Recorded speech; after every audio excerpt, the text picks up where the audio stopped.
Material costing का 6 class है और इसके अंदर तो लास्ट क्लास हमने स्टॉक लेवल स्टार्ट किया था, उसी से रिलेटेड क्वेश्चन कंटिन्यू करें। तो पहला क्वेश्चन आपके पास है 26, क्वेश्चन नंबर 26 काफी इंपॉर्टेंट क्वेश्चन एग्जाम के लिए, पहले भी आ चुका है।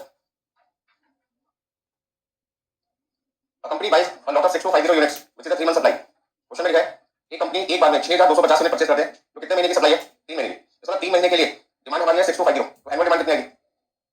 एनुअल डिमांड आपके पास कितना आएगा? और आप इसको नाम क्या देंगे? Existing order policy. तो एग्जिस्टिंग ऑर्डर पॉलिसी नाम दिया जा रहा है क्योंकि यहाँ पे इतनी क्वांटिटी हम पहले से खरीद रहे हैं, तो जो क्वांटिटी हम पहले से खरीद रहे हैं वो आपके लिए क्या बन जाएगी? Existing order policy. तो सबसे पहले आप लिखेंगे order quantity, cost per unit. हर क्वेश्चन में 3-4 इंफॉर्मेशन आपको चाहिए, annual demand, cost per unit, order quantity, cost per order, और आपके पास है carrying cost per unit per annum. अभी आपके पास में 6250 यूनिट्स आपकी एग्जिस्टिंग ऑर्डर पॉलिसी है, एग्जिस्टिंग ऑर्डर क्वांटिटी है, तो 3 महीने की सप्लाई के बराबर है। तो आप ऐसे कह सकते हैं 3 महीने में आप इतनी यूनिट की डिमांड करते हैं, तो 12 महीने में कितना करोगे? कितना? 25,000। तो एनुअल डिमांड आपके पास आ जाएगा 25,000 यूनिट्स। कैरिंग कॉस्ट आपके पास है 15% और कॉस्ट पर यूनिट आपके पास है 2 रुपये 40 पैसे। यदि एक यूनिट आपको 2 रुपये 40 पैसे की मिलेगी तो आपकी कैरिंग कॉस्ट 2 रुपये 40 पैसे का 15% कितना आएगा? 36 पैसे। ब्रैकेट में आप लिख सकते हैं 2 रुपये 40 पैसे into 15%। Cost per order 45। What is the total annual cost of existing inventory policy? ये क्वेश्चन को वैसे जैसे शुरू में मैंने क्वेश्चन नंबर 10 पर कौन सा कराया था? 12 और 25 तीन क्वेश्चन ही कराए मैंने। इसमें आपको सबसे पहले क्या निकालना है? एक्जिस्टिंग पॉलिसी की टोटल कॉस्ट निकालनी है। तो सॉल्यूशन नंबर 1 में टोटल कॉस्ट ऑफ मटेरियल कौन सी पॉलिसी पर? At existing policy. कैसे निकालें? इनके तीनों की जरूरत पड़ेगी आपको। एक आपको चाहिए होगी परचेजिंग कॉस्ट, एक ऑर्डरिंग कॉस्ट और तीसरा आपके पास है कैरिंग कॉस्ट। तो annual purchasing cost, annual ordering cost, annual carrying cost और लास्ट में आपके पास आ जाएगा टोटल कॉस्ट। और आपको बताइए परचेजिंग कॉस्ट निकालने का annual demand into cost per unit. Annual demand divide by order quantity into cost per order, order quantity divide by 2 into carrying cost per unit per annum. और solve करने पर आपके पास कितना आएगा बताइए इसमें? बोलो भी 6000। फिर कितना लिखें? 180। और फिर कितना लिखें? और ये 6250 डिवाइडेड बाय 2 मल्टीप्लाई बाय 36 पैसे इक्वल टू 1125 और इन सबका आपने कर दिया सम। तो आपके पास आ जाएगा 61,300। फर्स्ट पार्ट बिल्कुल आसान था, हो गया। सेकंड पार्ट में कहते हैं आप ईओक्यू अप्लाई करते हैं तो आप कितने पैसे बचा सकते हो? तो पहले आपको ईओक्यू निकालना पड़ेगा। तो दूसरी पॉलिसी का नाम क्या रहेगा?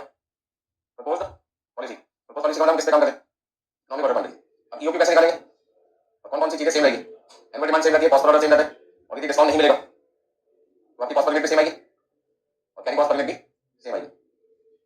और ईओक्यू यदि विल्सन वाले फॉर्मूले से निकालते हैं तो मान के चलते डिस्काउंट आपको मिलेगी। वैसे तो क्वेश्चन में नहीं करते, कोई डिस्काउंट नहीं यहाँ पर दिखाई नहीं दे रहा। अब ईओक्यू का फॉर्मूला अप्लाई करो और क्वांटिटी बताइए कितना लिखो? बोलो भाई 2500। अभी कहते हैं कि आपने 6250 यूनिट की जगह 2500 यूनिट खरीदी होगी तो आप कितने पैसे बचा सकते हैं? यहाँ पे आपको पता परचेजिंग कॉस्ट सेम ही आनी है, तो आप उसको कंसीडर करें या ना करें, कुछ करने तो बेटर आप इसको लेके चलें। ऑर्डरिंग कॉस्ट और कैरिंग कॉस्ट को निकालो और उसका जो डिफरेंस आएगा वो आपकी सेविंग आ रही है।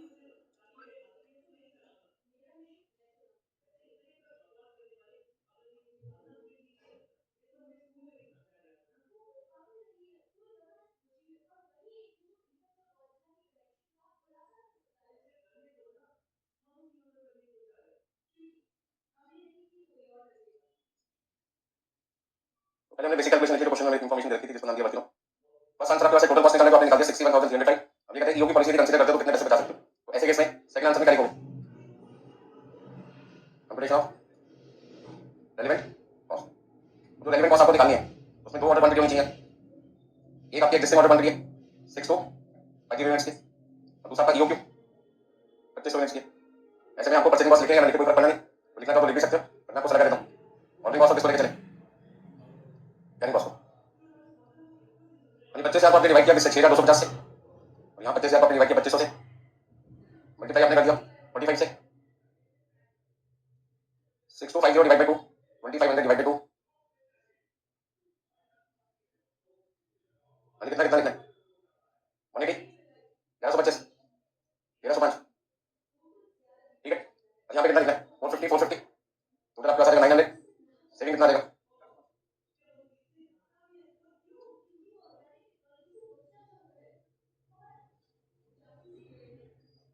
इकोनॉमिक ऑर्डर क्वांटिटी पर अप्लाई करने पर आपकी जो कॉस्ट है वो 405 रुपये कम हो सकती है। और ये एक्जिस्टिंग ऑर्डर क्वांटिटी 6250 यूनिट है, लेकिन 6250 की जगह 2500 यूनिट खरीदना चालू करते हैं एक बार में, तो हम अपनी कॉस्ट को 405 रुपये से क्या कर सकते हैं? कम कर सकते हैं।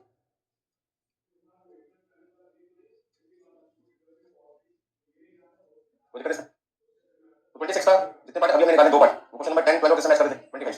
अब जो नया पॉइंट है वो क्या, पिछली क्लास में आपने स्टॉक लेवल भी सीखा था, ठीक है। तो 26 क्वेश्चन में हमने क्या किया, ordering cost, carrying cost, purchasing cost, तीनों कॉस्ट का टोटल मेंटेन कॉस्ट निकाला फर्स्ट पार्ट में। सेकंड पार्ट में रेलेवेंट कॉस्ट का यूज करके हमने सेविंग भी निकाली, और तीसरे पार्ट में वो कहते हैं कि एक साल में मान के चलो 250 दिन काम होता है फैक्ट्री में, होते 365 दिन एक साल में, सबको पता है। मैं जरूरी थोड़ी कि जितने दिन होंगे उतने दिन काम करेंगे, साल में 365 दिन है, रोक करते हो। अब जैसे एग्जाम हो जाएंगे फर्स्ट मतलब जिनके जनवरी में पेपर है, पेपर देते हो क्या 10 दिन तो पढ़ना ही बहुत पढ़ लिया, ठीक है। तो साल में 365 दिन में 10 दिन नहीं पढ़े तो कितना पढ़ोगे, 255 या 355 355 365 में से 10 माइनस, तो हर पर्सन के नंबर ऑफ डेज क्या होंगे पढ़ने वाले अलग होंगे, टोटल सबके लिए क्या होगा 365। इसी तरीके से इस कंपनी में काम करने वाले जो दिन है वो कितने, वर्किंग डेज कितने 250। अब जितने दिन काम होगा उतने दिन प्रोडक्शन होगा, जितने दिन प्रोडक्शन होगा उतने ही दिन मेंटेन कंज्यूम होगा। तो रिक्रूटमेंट टाइम का होगा डिलीवरी टाइम, कितने दिन आपका 10 दिन, और डिलीवरी टाइम का बताने का मिनिमम मैक्सिमम एवरेज तो क्या मान के चलते हैं, पिछली क्लास में क्या बताया था एवरेज। सेफ्टी स्टॉक कितना है, इसका दूसरा नाम क्या होता है मिनिमम स्टॉक, सेफ्टी स्टॉक का दूसरा नाम है मिनिमम स्टॉक। तो यदि किसी क्वेश्चन में मिनिमम स्टॉक लेवल पूछा है समझ लो वो सेफ्टी स्टॉक के बराबर है, आपको निकालने की जरूरत नहीं। तो तीसरा आंसर हमने निकालना आपके लिए, और तीसरा आंसर में सबसे पहले आपसे पूछा री ऑर्डर लेवल बताइए। पिछली क्लास में आपको याद होगा री ऑर्डर लेवल के मैंने 3 फॉर्मूला आपको लिखा दिया। अब री ऑर्डर लेवल का यहां पे जो मुझे फॉर्मूला समझ में आ रहा है वो आपके पास है average usage into average time plus safety stock. इन क्वेश्चन में स्टॉक लेवल यूज होता है और इकोनॉमिक ऑर्डर क्वांटिटी भी आ जाती है कहीं, वहां पे ज्यादातर हम इसी फॉर्मूले का क्या करते हैं इस्तेमाल करते हैं। तो बताइए एवरेज यूसेज कैसे निकालते हैं, एक महीने में यानी एक साल में हमारी एनुअल डिमांड कितनी है 25,000 यूनिट्स की, और साल में काम करने वाले वर्किंग डेज कितने 250 मल्टीप्लाई बाय एवरेज टाइम कितना है, रिक्रूटमेंट टाइम कितना 10 दिन, और सेफ्टी स्टॉक कितना क्वेश्चन में 500 यूनिट्स। तो सॉल्व करके देखो कितना आएगा 250, यहां पे आपके पास आएगा 100 100 into 10 1000 प्लस 500। तो री ऑर्डर लेवल आपका कितने मिनट आएगा 1500। पिछली क्लास में जो बच्चे आए थे उनको तो पता री ऑर्डर लेवल का मतलब क्या है, जो नहीं आए थे उनको एक बार बताता हूं। री ऑर्डर लेवल का मतलब वो क्वांटिटी जो हमने अपने गोडाउन के अंदर फिक्स कर रखी है कि जैसे हमारे पास 1500 से सामान कम हो जाएगा 1500 हो जाएगा, क्वांटिटी 1500 या उससे कम हो जाएगी, हमें इमीडिएटली क्या करना है ऑर्डर प्लेस करना है, किसको सप्लाई।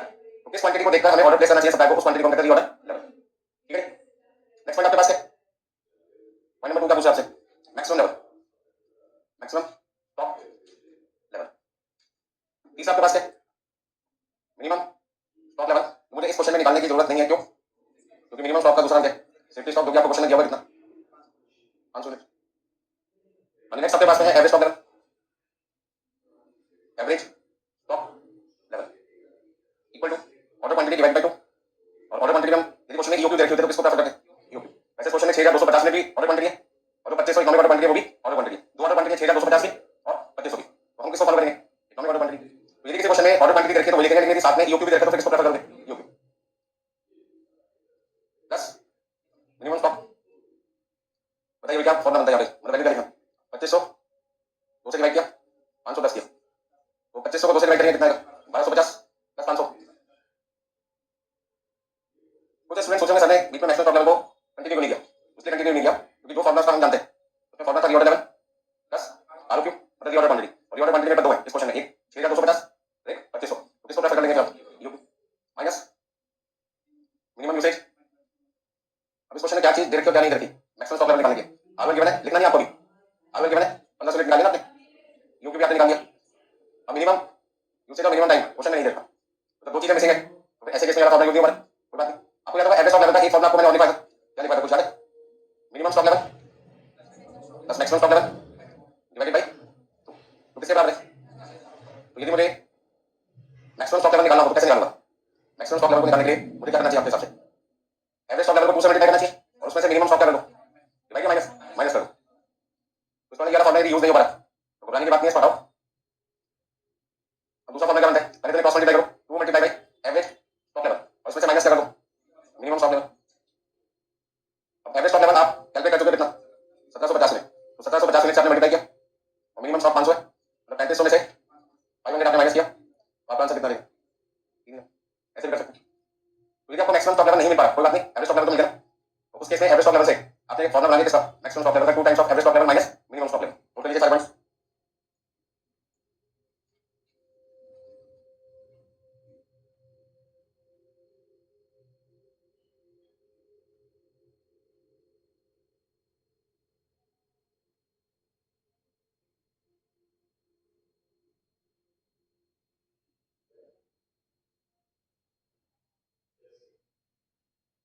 लेकिन जिन लोगों ने कर लिया उनके लिए अगला क्वेश्चन है 18 17 16।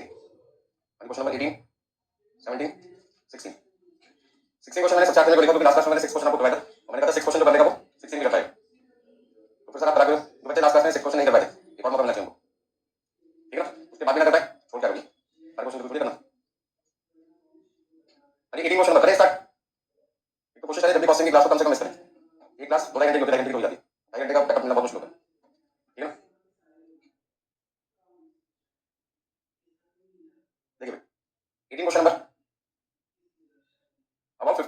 Are required every day for machine, कहते हैं मशीन के लिए आपको रोज कितनी मिनट चाहिए, 50 मिनट चाहिए, और आपकी डिमांड पर डे कितनी है?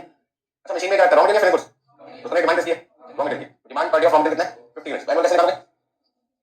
365 से मल्टीप्लाई, अच्छा 365 से को 250 से करेंगे 250 से, उस वाले क्वेश्चन में 250 वर्किंग डेज से, यहाँ पे वर्किंग डेज के बारे में कोई जानकारी काम में चलेंगे, साल में 365 दिन है और हमारी फैक्ट्री में वो काम होता है। तो सबसे पहले आपके पास पहला पॉइंट तो आपको क्वेश्चन निकालना है annual demand of raw material, तो आपके पास है 50 मल्टीप्लाई बाय 365 इक्वल टू बोलो कितना लिखूं 18250 यूनिट्स। क्वेश्चन में फिक्स कॉस्ट ऑफ रुपये 50 पर ऑर्डर, यानी कॉस्ट पर ऑर्डर को फिक्स क्यों बोला गया? क्योंकि जब भी आप ऑर्डर प्लेस करोगे आपका हर बार का खर्चा कितना आएगा? एक ऑर्डर का खर्चा तो 50 रुपये आएगा, दूसरा ऑर्डर करोगे तो भी 50 रुपये खर्चा आएगा, तीसरा ऑर्डर प्लेस करोगे तो भी, इसलिए पर ऑर्डर कॉस्ट को क्या कहते हैं? 50 रुपीज, जो कि नेचर में क्या है? फिक्स है। आपको याद होगा वेरिएबल कॉस्ट वो कॉस्ट होती है जिसमें अमाउंट बदलता है और ये क्या रहता है? फिक्स रहता है, सेम रहता है।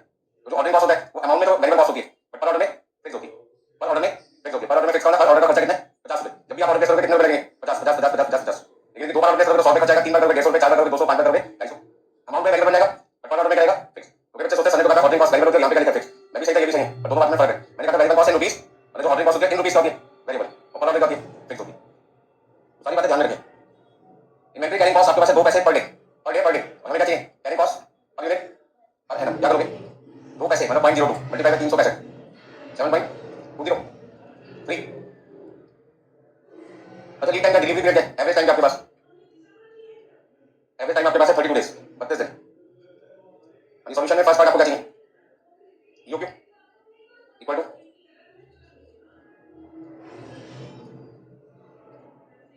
बताओ कितना लिखूं?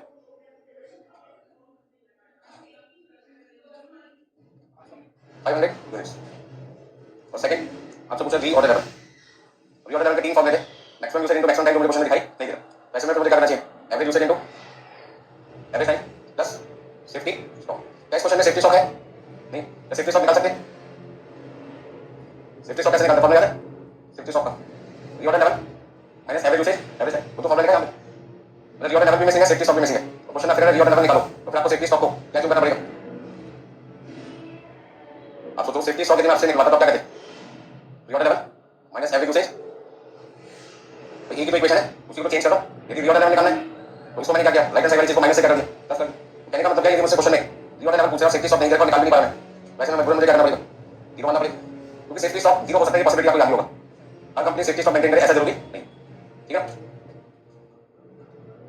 तो एवरेज यूसेज कैसे निकालेंगे? साल में 18,250 यूनिट की डिमांड है और एक साल में कितने वर्किंग डेज है इस क्वेश्चन में? 365। एवरेज टाइम कितना है? अच्छा 50 को मल्टीप्लाई किया 32 से, बस नील, आपका आंसर कितना देगा? 1600 यूनिट। यदि किसी क्वेश्चन में सेफ्टी स्टॉक नहीं करता और आप निकाल भी नहीं पाए तो बराबर से एज्यूम कर दो सेफ्टी स्टॉक है जीरो, क्योंकि सेफ्टी स्टॉक जीरो हो सकता है, ये हर कंपनी की अलग अलग पॉलिसी होती है, कोई सेफ्टी स्टॉक रखता है कोई नहीं रखता। कोई दिक्कत इसमें?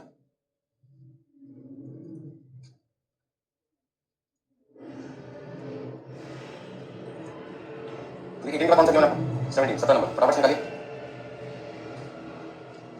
तो आज की क्लास में कुछ नया सीधे से हम कर रहे हैं, जितना पहले क्लासेस में कराया उन्हीं से रिलेटेड क्वेश्चन की प्रैक्टिस करें। अभी नेक्स्ट आपको ऐसे 17 क्वेश्चन ध्यान से पढ़िए, क्या लिखोगे? लिखोगे एनुअल कंजम्पशन, मतलब 24,300 लीटर कंजम्पशन करते हैं और पैकेट में लिखा 360 दिन, इतना हमारे वर्किंग डेज कितने पर? 360। कॉस्ट पर यूनिट है 10 रुपए, कॉस्ट पर ऑर्डर है 40 रुपए, कैरिंग कॉस्ट कितनी है? 24%, तो 10 रुपए का 24% कितना है? 2 रुपए 40%। लीड टाइम कितना पर नॉर्मल, मतलब एवरेज टाइम कितना है? 18 दिन, और सेफ्टी स्टॉक कितना है? 18 दिन की कंजम्पशन के बराबर। अब इस क्वेश्चन में सबसे पहले ध्यान दीजिए, एनुअल डिमांड कितना आपका? एनुअल डिमांड आपके पास में है 24,300 यूनिट्स, ठीक है? और वर्किंग डेज कितने हैं? 360। लेकिन मैं आपसे पूछूं एवरेज यूसेज पर डे कितना है, मतलब डिमांड पर डे कितनी है, एक दिन की कंजम्पशन कितनी है? Consumption per day, consumption per day, एक दिन में कितना मटेरियल कंज्यूम करते हैं? 24,300 को डिवाइड करते हैं 360 से, 24,300 डिवाइडेड बाय 360 इक्वल टू 67.5, ठीक है? ठीक है, हाँ 360 डेज है। अभी वर्किंग डेज कितना है? 360 फ्रैक्शन करेंगे, यूनिट्स लेके काट के करेंगे, तो आपका कंजम्पशन पर डे कितना रहेगा? 67.5। अब क्वेश्चन में सबसे पहले क्या क्या पॉइंट पूछा आपसे? How many units should be order each time, हर बार आपको कितनी क्वांटिटी का ऑर्डर प्लेस करना चाहिए? हर बार कितनी क्वांटिटी का ऑर्डर प्लेस करना चाहिए, क्या मतलब क्या पूछा आपसे? क्यों पूछे? वो क्वांटिटी जिसका ऑर्डर बार-बार प्लेस करना चाहिए उस क्वांटिटी को कहते हैं इकोनॉमिक ऑर्डर क्वांटिटी। तो सॉल्यूशन में फर्स्ट पार्ट में आपसे क्या पूछा भाई? EOQ 2 into annual demand into cost per order divided by carrying cost per unit per annum, या का फॉर्मूला है आरएम विल्सन ने आपको बताया। 24,300 कॉस्ट पर ऑर्डर कितना? क्वेश्चन में 40 रुपए, और कैरिंग कॉस्ट कितनी है? 10 रुपए का 24%, 10 रुपए का 24%, दो पे 40 बचे, सॉल्व करके बताओ कितना लिखूं? 900। अभी पॉइंट नंबर 2 में आपसे क्या पूछ रहे हैं? When the order should be placed, when का मतलब कब ऑर्डर प्लेस करना चाहिए ना, टाइमिंग की बात कर रहे हैं। टाइमिंग का मतलब मैंने क्या बताया क्लास में आपको, क्या पूछा आपसे, कब अगला ऑर्डर प्लेस करना चाहिए, कब अगला ऑर्डर प्लेस करना चाहिए, कब अगला ऑर्डर प्लेस करना चाहिए। आप लोग देखिए रीऑर्डर लेवल इतनी क्वांटिटी जब भी हमारे गोडाउन में रहेगी हमें फटाफट से करना है, ऑर्डर प्लेस करना है। कितना मंगवाना है, ईओक्यू, कितना मंगवाना है, ईओक्यू, कब मंगवाना है, आरओएल। तो क्वेश्चन आपसे क्या पूछा है, आपको अगला ऑर्डर कब प्लेस करना है, तो हमें अगला ऑर्डर कब प्लेस करना है जब हमारे गोडाउन में आरओएल कितनी क्वांटिटी बच जाएगी। तो आरओएल निकालने का फॉर्मूला क्या है, मैक्सिमम यूसेज मैक्सिमम टाइम, तो क्वेश्चन में नहीं है, but average usage into average time plus कर सकते हो सेफ्टी स्टॉक। अब क्वेश्चन के अंदर ध्यान दीजिए, एवरेज यूसेज कितना निकाला आपने एक दिन का, यानी एक दिन में कितनी यूनिट कंज्यूम करते हो into 18 plus safety stock. Safety stock किसके बराबर है, 18 दिन के कंजम्पशन के बराबर है। समझ कितने, एक दिन में मैं 67.5 यूनिट कंज्यूम करता हूं, तो 18 दिन में कितना करता हूं, उतना मटेरियल मैंने अपने पास रखा हुआ है सेफ्टी स्टॉक। मतलब सेफ्टी स्टॉक 18 दिन के कंजम्पशन का मतलब है, जितना मटेरियल हम 18 दिन में कंज्यूम करते हैं उतना मटेरियल के बराबर हमने अपने पास एक्स्ट्रा मटेरियल रखा हुआ है। ये बात ठीक है। तो सेफ्टी स्टॉक भी कितना आएगा, 67.5 इंटू 18। कई बार बच्चे सोचते हैं दोबारा खाली कर दीजिए, दोबारा खाली लिखा क्योंकि जो एवरेज टाइम है वो भी 18 दिन है और जो सेफ्टी स्टॉक है वो भी कितने दिन के कंजम्पशन के बराबर है, 18। भाई दोनों इस क्वेश्चन में कितने दिन है, 18 दिन। अच्छा मान लीजिए सेफ्टी स्टॉक होता है 10 दिन के कंजम्पशन के बराबर, तो 67.5 को कैसे मल्टीप्लाई करते हैं 10 से, 675 यूनिट आता है और हम कहते हैं हमारा सेफ्टी स्टॉक कितना 675। ठीक है, आपको यहाँ पर मैंने शुरू में एग्जांपल दिया था, एक दिन में बच्चे का खर्चा 500 रुपए और मतलब लगता है कि प्रॉब्लम बच्चों को ज्यादा कितने दिन की हो सकती है, 4 दिन की। तो उन्होंने अलग से तो पैसे फादर देते हैं, उनके अलावा उन्हें बिना बताए फादर को कितना पैसा लग देंगे 4 दिन के 500 के हिसाब से 2000। एक दिन की डिमांड कितनी है 500, 4 दिन की कितनी है 2000, तो 2000 आपके पास क्या होगा सेफ्टी स्टॉक। वो पैसा तो अभी नहीं चाहिए, फ्यूचर में कर सकते हैं जब भी आपके पास इमरजेंसी आए। और हमारी इमरजेंसी मैक्सिमम कितने दिन की हो सकती है, 4 दिन। इस क्वेश्चन में कितने दिन की है, 18 दिन। तो सेफ्टी स्टॉक 18 दिन कंजम्पशन का मतलब है जितना मटेरियल 18 दिन में कंज्यूम होता है उतना मटेरियल हमने अपने पास एज सेफ्टी रखा हुआ है।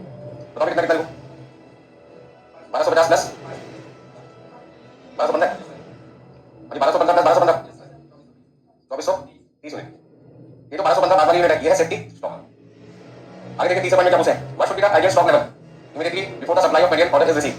मतलब यदि आपने ऑर्डर प्लेस कर दिया लेकिन सामान आपके पास अभी तक आया नहीं, तो आपके पास जो क्वांटिटी हमेशा रहनी चाहिए कौन सा स्टॉक रहना चाहिए, सेफ्टी स्टॉक। तो सेफ्टी स्टॉक इस क्वेश्चन में कितना है, 1215। तो सेफ्टी का पर्पस ही क्या होता है, जैसे मैंने कहा हर महीने की 1 तारीख को फादर पूरे महीने के 500 रुपए के हिसाब से 15,000 रुपए जमा कराए थे, और वो 15,000 1 तारीख को ना करा पाए, 2 तारीख को कराएंगे, 2 नहीं कराएंगे तो 3, 3 नहीं तो 4, तो उस प्रॉब्लम के लिए हमने कौन सा पैसा अपने पास रखा हुआ होता है, सेफ्टी स्टॉक 2000 रुपए होता है। एग्जांपल में ध्यान दीजिए, वो खाली एग्जांपल उस दिन के लिए नहीं था, आगे की क्लासेस में भी काम आता है, हमेशा काम आएगा। ठीक है, तो हर महीने की 1 तारीख को पैसे नॉर्मली आ जाते हैं, यदि ना पाए तो दिक्कत का सामना करना पड़ सकता है। 2 तारीख को पैसा है तो 1 दिन की प्रॉब्लम होगी, 3 तारीख को पैसा आएगा तो 2 दिन की दिक्कत होगी, 4 तारीख को पैसा आएगा तो 3 दिन की, 5 तारीख को पैसा आएगा तो 4 दिन। तो हमें क्या लगता है हम ज्यादा से ज्यादा डिले कर सकते हैं पैसे डिपॉजिट करने में, बैंक में कितने दिन, 4 दिन। तो 15,000 रुपए हर महीने आने से पहले हम ज्यादा से ज्यादा कितने दिन की प्रॉब्लम मान सकते हैं, 4 दिन, मतलब कि 2000 रुपए एग्जांपल मैंने आपको दिया था। तो ऑर्डर को प्लेस करने के बाद ऑर्डर को रिसीव करने से पहले कौन सी क्वांटिटी अपने पास एक्स्ट्रा रखते हैं उसको कहते हैं मिनिमम स्टॉक या सेफ्टी स्टॉक। तो आपसे पूछ रहे कितना है, 1215 यूनिट। यानी 17 के बाद अगला कौन सा करना आपको, 16। और लगभग इनको वैसे ही जैसे आपने 6 क्वेश्चन किया था, 16 में यदि वाला डालो तो 6 बन जाता है। ठीक है, शुरू से मैं सकता सारा कुछ वैसे लिखो जैसे 6 क्वेश्चन में लिखा है।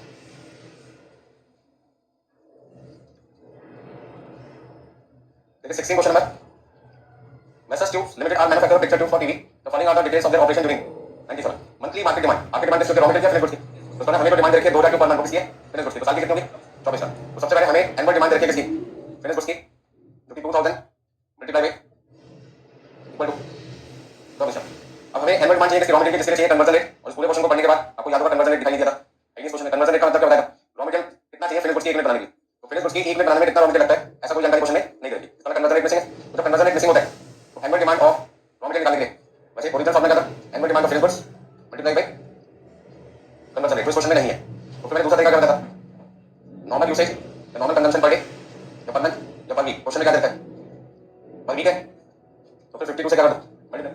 एक वीक की कंजम्पशन आपको पता है और आपको निकालना है एनुअल, तो एक साल में कितने वीक्स होते हैं, यदि पर डे लिखा था तो 365 से मल्टीप्लाई करते, जैसे आपने 18 क्वेश्चन में या तो एक दिन की डिमांड 50 थी तो 365 से क्या किया था मल्टीप्लाई, मैंने डिमांड निकाला था, तो ये वाला फॉर्मूला यूज किया था, demand per day into number of days. तो अभी अपने पास कितना आ गया 100 इनटू 52। चलिए तो हमारे लिए काम का पॉइंट ये वाला है। अब आगे देखते हैं, ठीक है ना समझ। देखिए अभी तो मैं आपको समझा रहा हूं इसलिए दो फॉर्मूला लिखा हूं, एग्जाम में मुझे पता है पहला वाला फॉर्मूला यूज नहीं होना, जब यूज नहीं होना तो फिर लिखने की भी कोई जरूरत नहीं है। तो सीधा सीधा सीधा इसे हटा दो, काम का एग्जाम में रिवीजन के टाइम कंफ्यूज होंगे। आगे कितना लिखा हमने यहाँ पे 100 मल्टीप्लाई बाय 5200। अब आगे कॉस्ट पर यूनिट कितना है 500। Cost per order, cost per order 100 carry cost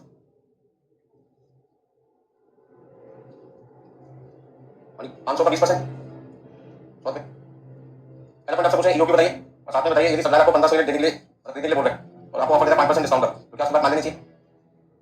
तो सॉल्यूशन में सबसे पहले क्या निकालें, पहले तो हमें निकालना है ईओक्यू, इकोनॉमिक ऑर्डर क्वांटिटी तो कितना है जल्दी बताओ 100। अब क्वेश्चन कहता है ईओ की तो आपने निकाली है 102 यूनिट्स, सप्लाई करा 102 की जगह कितना दे दो 1500, तो मैं आपको 5% का डिस्काउंट दूंगा। इसका मतलब है यदि हमें डिस्काउंट मिलता है 5% का, 5% का डिस्काउंट यदि मिलता है तो एनुअल डिमांड पे कोई फर्क नहीं पड़ता और ना ही कॉस्ट पर ऑर्डर पे फर्क पड़ना। डिस्काउंट मिले या ना मिले किस पे फर्क नहीं पड़ता, एनुअल डिमांड और किस पे कॉस्ट पर। अब डिस्काउंट मिलेगा तो किस पे फर्क पड़ेगा, एक तो कॉस्ट पर जो 500 रुपए की थी वो 5% डिस्काउंट मिलने के बाद कितने की पड़ेगी 475, और 475 का 20% आपके पास कितना देगा 95। तो डिस्काउंट का इंपैक्ट किस पे पड़ता है, कॉस्ट पर मिले पे और कैरिंग कॉस्ट पे, किस पे नहीं पड़ता, एनुअल डिमांड और कॉस्ट पर ऑर्डर। अब ऐसे में कंपैरिजन आ गया, कंपैरिजन आ गया तो कौन सी कॉस्ट निकालनी है, रेलेवेंट कॉस्ट के लिए कौन सी कॉस्ट लेनी जरूरी है क्वेश्चन है। ऑर्डर और कैरिंग होती है और सेटिंग मिलेगा ना नहीं क्या कहते हो क्यों लेंगे, क्योंकि परचेज पर यूनिट जो पहले 500 रुपए की अब कितनी हो गई 475 चेंज हो गई, और जैसी कॉस्ट पर यूनिट चेंज होती है अनइक्वल होती है वो रेलेवेंट कॉस्ट बन जाती है डिसीजन मेकिंग के लिए। कैरिंग कॉस्ट से हमें कोई लेना देना नहीं, जो सेम है डिफरेंट है पर यूनिट में। हमें किससे मतलब है कॉस्ट पर यूनिट से, परचेजिंग कॉस्ट निकालेंगे तो कॉस्ट पर यूनिट की जरूरत पड़ती है ना। तो अब यहाँ पे कंपटीशन किसकी करोगे, रेलेवेंट कॉस्ट की निकाल पाओगे। रेलेवेंट कॉस्ट में क्या करना है इस बार, परचेजिंग कॉस्ट, ऑर्डरिंग कॉस्ट और कैरिंग कॉस्ट। बताइए जल्दी से ऑर्डर क्वांटिटी एक बार कितना लिखेंगे 102 और एक बार 102 क्या ईओ 1500 क्या propose quantity, propose quantity annual purchasing cost, annual ordering cost, annual carrying cost और लास्ट में आपने लिखा रेलेवेंट कॉस्ट। यानी एनुअल डिमांड तो आपकी 5200 ही रहेगी, सामान महंगा मिले सस्ता मिले खरीदना तो आपने 5200 ही है। पहले केस में 500 का मिला था, दूसरे केस में 475 का। यानी 5200 का आपने डिवाइड किया किससे 102 से, और यहाँ 5200 का आपने डिवाइड किया किससे 1500 से, यानी मल्टीप्लाई किया कितने,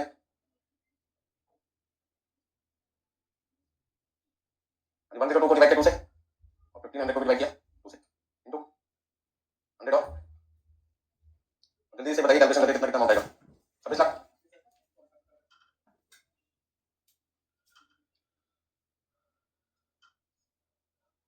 बताओ कितना कितना लिखो 5098 आपके टोटल अमाउंट कितना रहेगा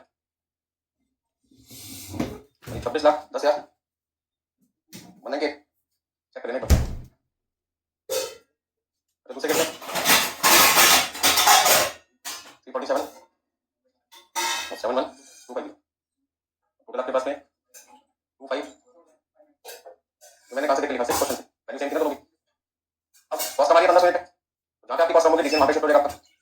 ईओ पे कॉस्ट मिनिमम आ गई, विल्सन का मानना था ऐसा, लेकिन कब जब डिस्काउंट ना मिले, एक विल्सन एक बात और डिस्काउंट मिल गया हो सकता है मेरा आंसर गलत हो जाए और दूसरे का आंसर सही हो जाए। इसका क्या मतलब वो कहते हो सकता है हमारी कॉस्ट अब ज्यादा दिखाई दे दूसरे की कॉस्ट और डिस्काउंट मिलने की वजह से कम। तो ऐसे कैसे आप अपना रेलेवेंट कॉस्ट निकाल के देखिए और जहां पे आपको कॉस्ट मिनिमम दिखाई दे वहां पे डिसीजन लीजिए। तो उन्होंने कहा हमारी जो कॉस्ट आई है 25,41,597 सबसे कम है दोनों में, कंपैरिजन पे करके कमेंट करेंगे since minimum relevant cost is rupees 25,41,597 at 5% discount offer, hence 5% discount offer क्या करना चाहिए ठीक है। अब सेकंड आंसर में आपसे क्या मांग रहे हैं मैक्सिमम टॉप लेवल, तो क्या मांग रहे हैं मिनिमम टॉप लेवल, और एक आपसे पूछ रहे हैं रीऑर्डर। इन तीनों में पहले हमें क्या निकालना चाहिए आर में निकालना चाहिए और क्या करते हैं मैक्सिमम यूसेज इनटू जरा फॉर्मूला यूज करने का average usage average time use करना, क्योंकि क्वेश्चन में मैक्सिमम यूसेज मैक्सिमम टाइम दे रखा तो मैक्सिमम यूसेज मैक्सिमम टाइम दिया हुआ है तो अपने को प्राप्त करें देखा क्या निकाल लेते हैं देख रहे निकाल लो। आपको एवरेज यूसेज देखा मिनिमम यूसेज देखा तो क्या निकाल सकते हो मैक्सिमम निकाल सकते हो। आपको याद होगा एवरेज यूसेज हम कैसे निकालते हैं minimum usage plus divided by question में क्या जानकारी दे रखी है एवरेज कितना है 100, मिनिमम कितना है 50, मैक्सिमम नहीं पता कोई बात तो मैक्सिमम निकालने के लिए क्या लिखना चाहिए आपको 100 मल्टीप्लाई बाय 2 माइनस 50 तो 200 माइनस 50 150 यूनिट्स का जो यूज करते जो भी लिखा क्वेश्चन में यहाँ पे आपने लिखा 150 मल्टीप्लाई बाय मैक्सिमम टाइम कितना है कितना लिखो तो फार्मूला कितना के 1200। अब मिनिमम स्टॉप लेवल का फार्मूला आपको क्या लिखा है याद होगा आपको R1 minus average usage average time, average usage कितना आपका और एवरेज टाइम 7 आप लोग इसे 7 का लिखा मिनिमम टाइम 6 मैक्सिमम टाइम कितना है 8 तो एवरेज कितना होगा 6 plus 8 divide by 2 40 divide by 2 equal to 7। अगर यदि आपको तीन में से कोई दो चीजें दे रखी है तो फार्मूला का यूज करके तीसरी चीज आप निकाल सकते हैं चाहे वो क्वांटिटी हो चाहे वो टाइम। अगर मैक्सिमम स्टॉप लेवल का फार्मूला बताओ क्या लिखो R1 प्लस R क्यूब बताओ यहाँ पे क्या लिखा है U cube minus minimum usage minimum time तो R1 तो आप निकाल चुके कितना 1200 U क्यूब निकाला था कितना और मिनिमम यूसेज कितना है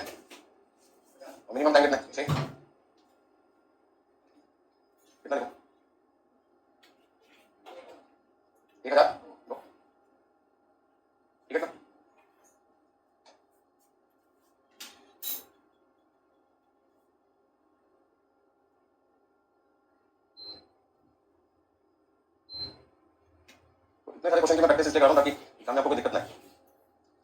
अगले देखिए 44 क्वेश्चन नंबर 44 क्वेश्चन तुम्हारी समझ।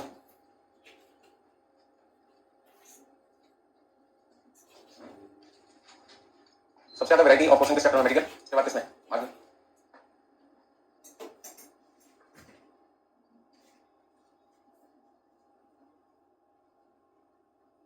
वो पहले समझे जिन लोगों ने कर लिया 16 क्वेश्चन 16 नंबर उनके नेक्स्ट 44 पढ़ना स्टार्ट करें और जिनसे हो पाए वो करें। 44 क्वेश्चन नंबर कितना पॉइंट आपको इस क्वेश्चन में सीखने को मिलेगा। 44 ना तो state supply the number of products of bakers and confectioners. One of their popular product is cake decoration. The cake decoration are sold in packets of 12 decoration of ₹20 per packet. The demand for cake decoration is constant over a long period of time at the rate of 2,000 packets per month. Each packet costs ₹10 from the manufacturer. And lead time आपके पास है 3 दिन 3 days. Ordering cost है ₹1.20 पर order और holding cost है 10%. तो एक पैकेट यदि आप 10 रुपए का खरीदते हो, एक पैकेट यदि आप 10 रुपए का खरीदते हो तो कैरिंग कॉस्ट कितनी आती है 10 रुपए का 10%, ₹1। अब क्वेश्चन में मजेदार पॉइंट करा कि पैकेट में खरीद लो पैकेट में बेचो, मतलब खरीदा भी किसमें पैकेट में और बेचा भी किसमें पैकेट में। खरीदा 10 रुपए के हिसाब से और बेचा 20 रुपए के हिसाब से। लिखा ना थर्ड लाइन में cake decoration sold in packet of 10 decoration of ₹20 पर पैकेट। इसका एक पैकेट में कितनी क्वांटिटी होती है 12। एक पैकेट में कितनी क्वांटिटी है 12 की। तो खरीदा भी पैकेट में बेचा भी पैकेट में, इसका 12 यूनिट है 20 यूनिट है, उससे हमारा कोई लेना देना। खरीदा किसमें पैकेट में, बेचा भी किसमें पैकेट में। तो 12 यूनिट खरीदी 12 यूनिट बेची और 12 यूनिट को यूज करोगे एक पैकेट में यूज करो, बात है ना। और यहाँ पे सारी इन्फॉर्मेशन किसमें लेके चलेंगे पैकेट में। अच्छा फर्क कहाँ पड़ता जब खरीदते पैकेट में और उसमें होती मान लीजिए सपोज करते 24 यूनिट और बेचते पैकेट में लेकिन यूनिट कितनी होती 12, तो फिर हो जाती है ना आधी क्वांटिटी 24 जाती कितनी 12। तो उसने एक पैकेट को परचेज किया तो दो सेम पैकेट क्या होता बराबर खरीदा 24 यूनिट बेचा 12 करके तो 12 कितने पैकेट बन जाएंगे 2 पैकेट बन जाएंगे। बट ऐसे क्वेश्चन में कहीं पे लिखा कि खरीदी अलग क्वांटिटी बेची अलग क्वांटिटी। तो इस क्वेश्चन में 12 डेकोरेशन का जो पॉइंट आपको क्वेश्चन में दे रखा था उसका कोई यूज नहीं, छोड़ दो उसको, क्यों छोड़ दे। खरीदा भी पैकेट में 12 और बेचना भी 12 नहीं, तो 12 को लिखें पैकेट का यूज करने क्योंकि परचेज प्राइस किसकी रखी है डेकोरेशन की रखी है यूनिट की या फिर पैकेट की पैकेट की। तो सारा काम किससे चल रहा है पैकेट में। तो सबसे पहले 44 क्वेश्चन में पहला पॉइंट आपको क्या लिखना चाहिए आपके पूरे साल की डिमांड कितनी है एनुअल डिमांड।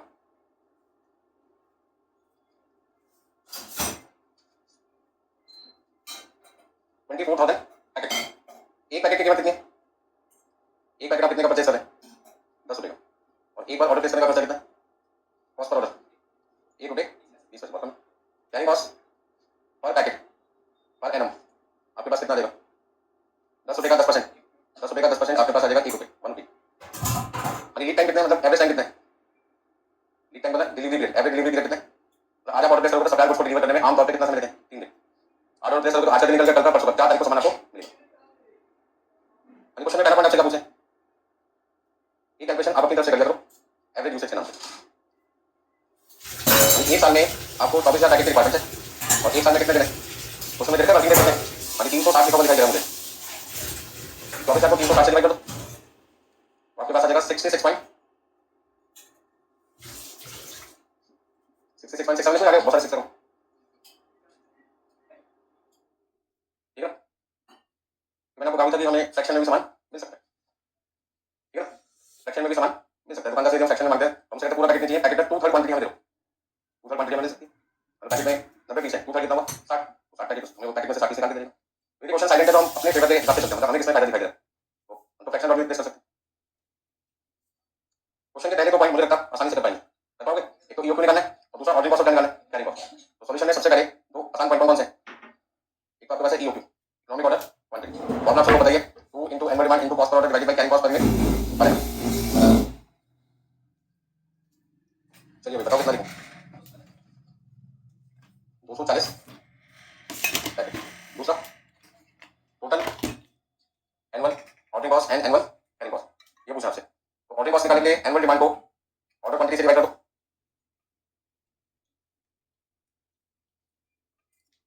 बताओ कितना लिखेंगे 120 + 120 120 आपकी ऑर्डरिंग कॉस्ट है 120 आपकी कैरिंग कॉस्ट है मतलब आपकी कॉस्ट कितनी है 240। 2 पॉइंट आसानी से हो गए। पॉइंट नंबर 3 इस क्वेश्चन का मेन पॉइंट है जिसकी वजह से मैंने क्वेश्चन आपको कर रहा हूं।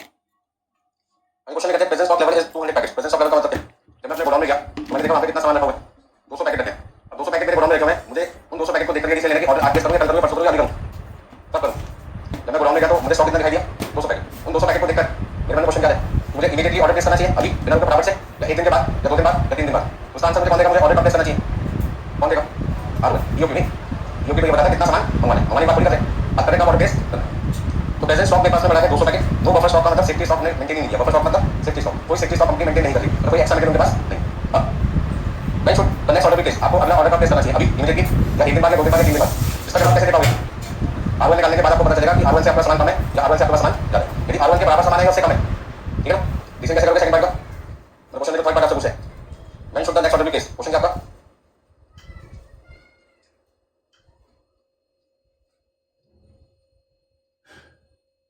आपसे पूछा अगला ऑर्डर को कब प्लेस करना है, तो सबसे पहले आपको क्या चेक करना चाहिए? री ऑर्डर लेवल आपको चेक करना चाहिए। तो जरा बताइए री ऑर्डर लेवल कितना है? री ऑर्डर लेवल निकालने के लिए क्या करते हैं? Average usage into plus average usage कितना था? 66 पॉइंट इनटू एवरेज टाइम 3 दिन। सेफ्टी स्टॉक होने का मेंटेन करने की जरूरत नहीं है, कितना लिखें? आपका आंसर आएगा 200 यूनिट्स, 200 पैकेट्स है। हमें ऑर्डर कब प्लेस करना चाहिए? 200। और स्टॉक भी कितना है? क्या करना चाहिए? वेट करना चाहिए या इमीडिएटली ऑर्डर प्लेस करना चाहिए? ठीक है ना? तो हमारे पास 3 अलग अलग सिचुएशन आ सकती है। पहली सिचुएशन, दूसरी और तीसरी। पहला क्या है? आरओएल और प्रेजेंट स्टॉक बराबर है। दूसरे केस में क्या हो सकता है? आरओएल ज्यादा है किससे? प्रेजेंट स्टॉक से। तीसरे केस में आरओएल कम है किससे? प्रेजेंट स्टॉक से।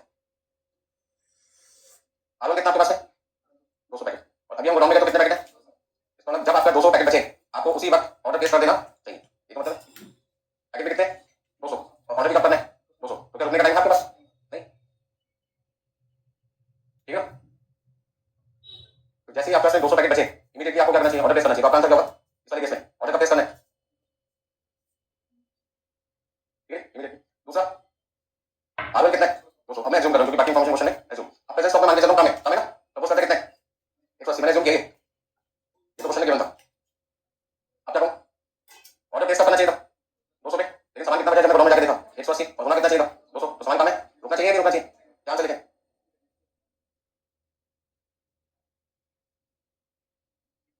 ठीक है,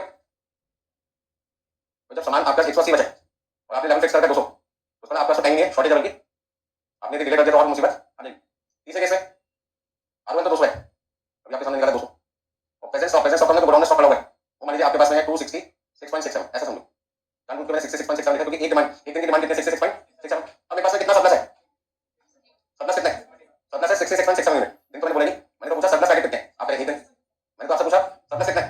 66.67। तो सबसे पहले आपको सरप्लस क्वांटिटी ढूंढनी होती है। थोड़ा सा डिटेल में चलते हैं। सरप्लस क्वांटिटी, तो सरप्लस क्वांटिटी कैसे निकालते हैं? Present stock minus ROL. पहले केस में कितना था कोई बता सकता है? सरप्लस क्वांटिटी पहले केस में सरप्लस क्वांटिटी कितना था? 0। 200 माइनस 200, आपका आंसर होगा इमीडिएटली।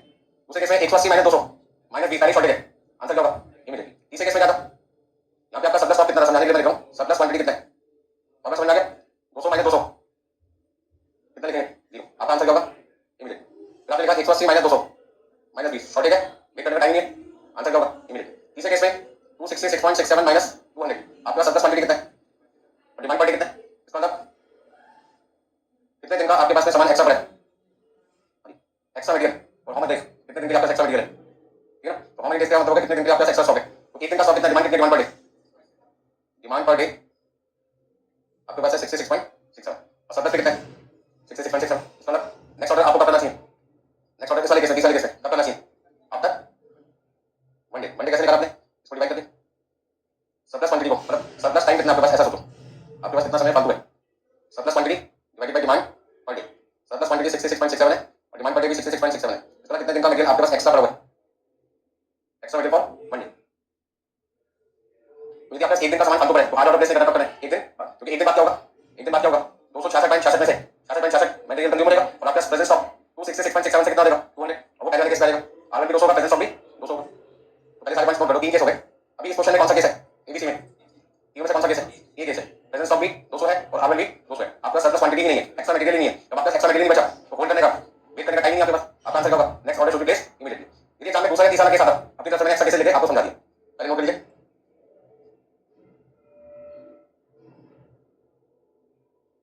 तो कौन सा केस में नेक्स्ट ऑर्डर फ्यूचर में हो सकता है?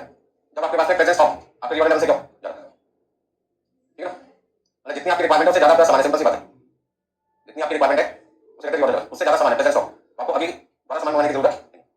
मैंने आपको पहले भी एग्जांपल देकर था, शुगर मान लीजिए इस समय कंटेनर में 5 किलो पड़ी है और आपने रिवॉर्ड लेवल बना के 2 किलो का, जब हमारे कंटेनर में 2 किलो शुगर बचेगी तब हम नेक्स्ट ऑर्डर प्लेस करेंगे। अभी कितनी है? 5 किलो, तो उसमें 3 किलो एक्स्ट्रा है ना, तो अभी आपको ऑर्डर प्लेस करने की जरूरत नहीं है। और एक दिन में आपके घर में आधा किलो शुगर यूज होती है। एक दिन में कितने किलोग्राम शुगर यूज होती है? Half KG. कितना सरप्लस क्वांटिटी है?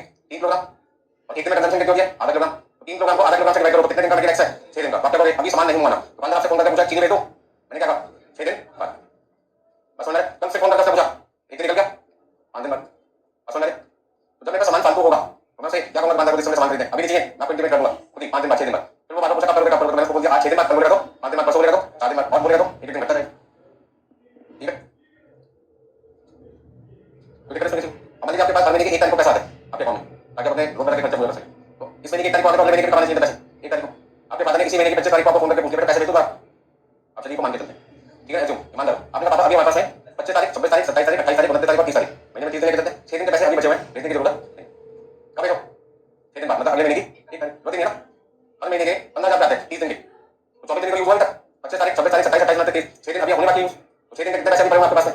3,000 रुपये में जब खत्म हो जाएंगे तभी तो मुझे जरूरत पड़ेगी, तो अभी मेरे पास में 0 का, ठीक है? अच्छा 2 तारीख को फोन करके पूछते हैं आपके पापा, आपके पेरेंट्स पैसे भेज दो क्या, आप क्या करोगे? बड़ी जल्दी आप करिए, बच्चे का ध्यान नहीं आपको, एक दिन मान के गुजार किया मैंने, गाड़ी बना के छोड़ा मुझे, ऐसे आपकी लैंग्वेज हो जाएगी, यही ईमानदार बच्चा, गरीब बच्चा, थोड़ा सा लैंग्वेज चेंज कर सकते हैं, ठीक है ना? बताइए ना सबके साथ में, आपके साथ भी हमारे साथ भी हो गए, कभी ना कभी की बात है। चलिए नेक्स्ट पॉइंट, क्वेश्चन नंबर 44 का थर्ड पॉइंट क्लियर करें। तो अभी इस क्वेश्चन में मेरा आंसर क्या होगा? Next order should be place immediately, क्योंकि हम एग्जिस्टिंग अभी कौन से केस पे, हमारा R1 हमारे प्रेजेंस ऑफ के बराबर है, तो कमेंट करके एग्जाम में कैसे लिखेंगे? Since R1 equal to presence of, ठीक है ना, since R1 equal to presence of, hence next order should be place immediately, ये आंसर लिखना था थर्ड पॉइंट में, since R1 equal to presence of, हमारा R1 हमारे प्रेजेंस ऑफ के बराबर है, hence next order should be place immediately.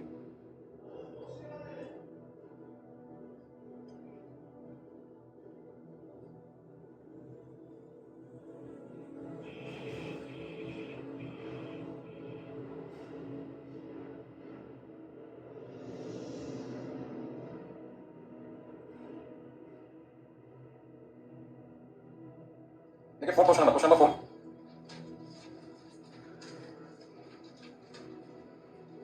आगे फोर्थ क्वेश्चन क्या आ गया?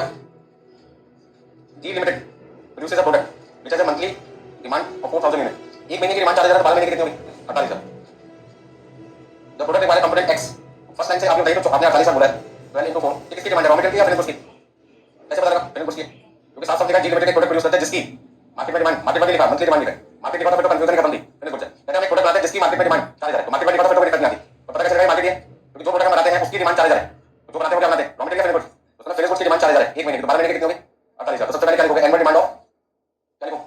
Raw material finish goods, finish goods कितना लिखो?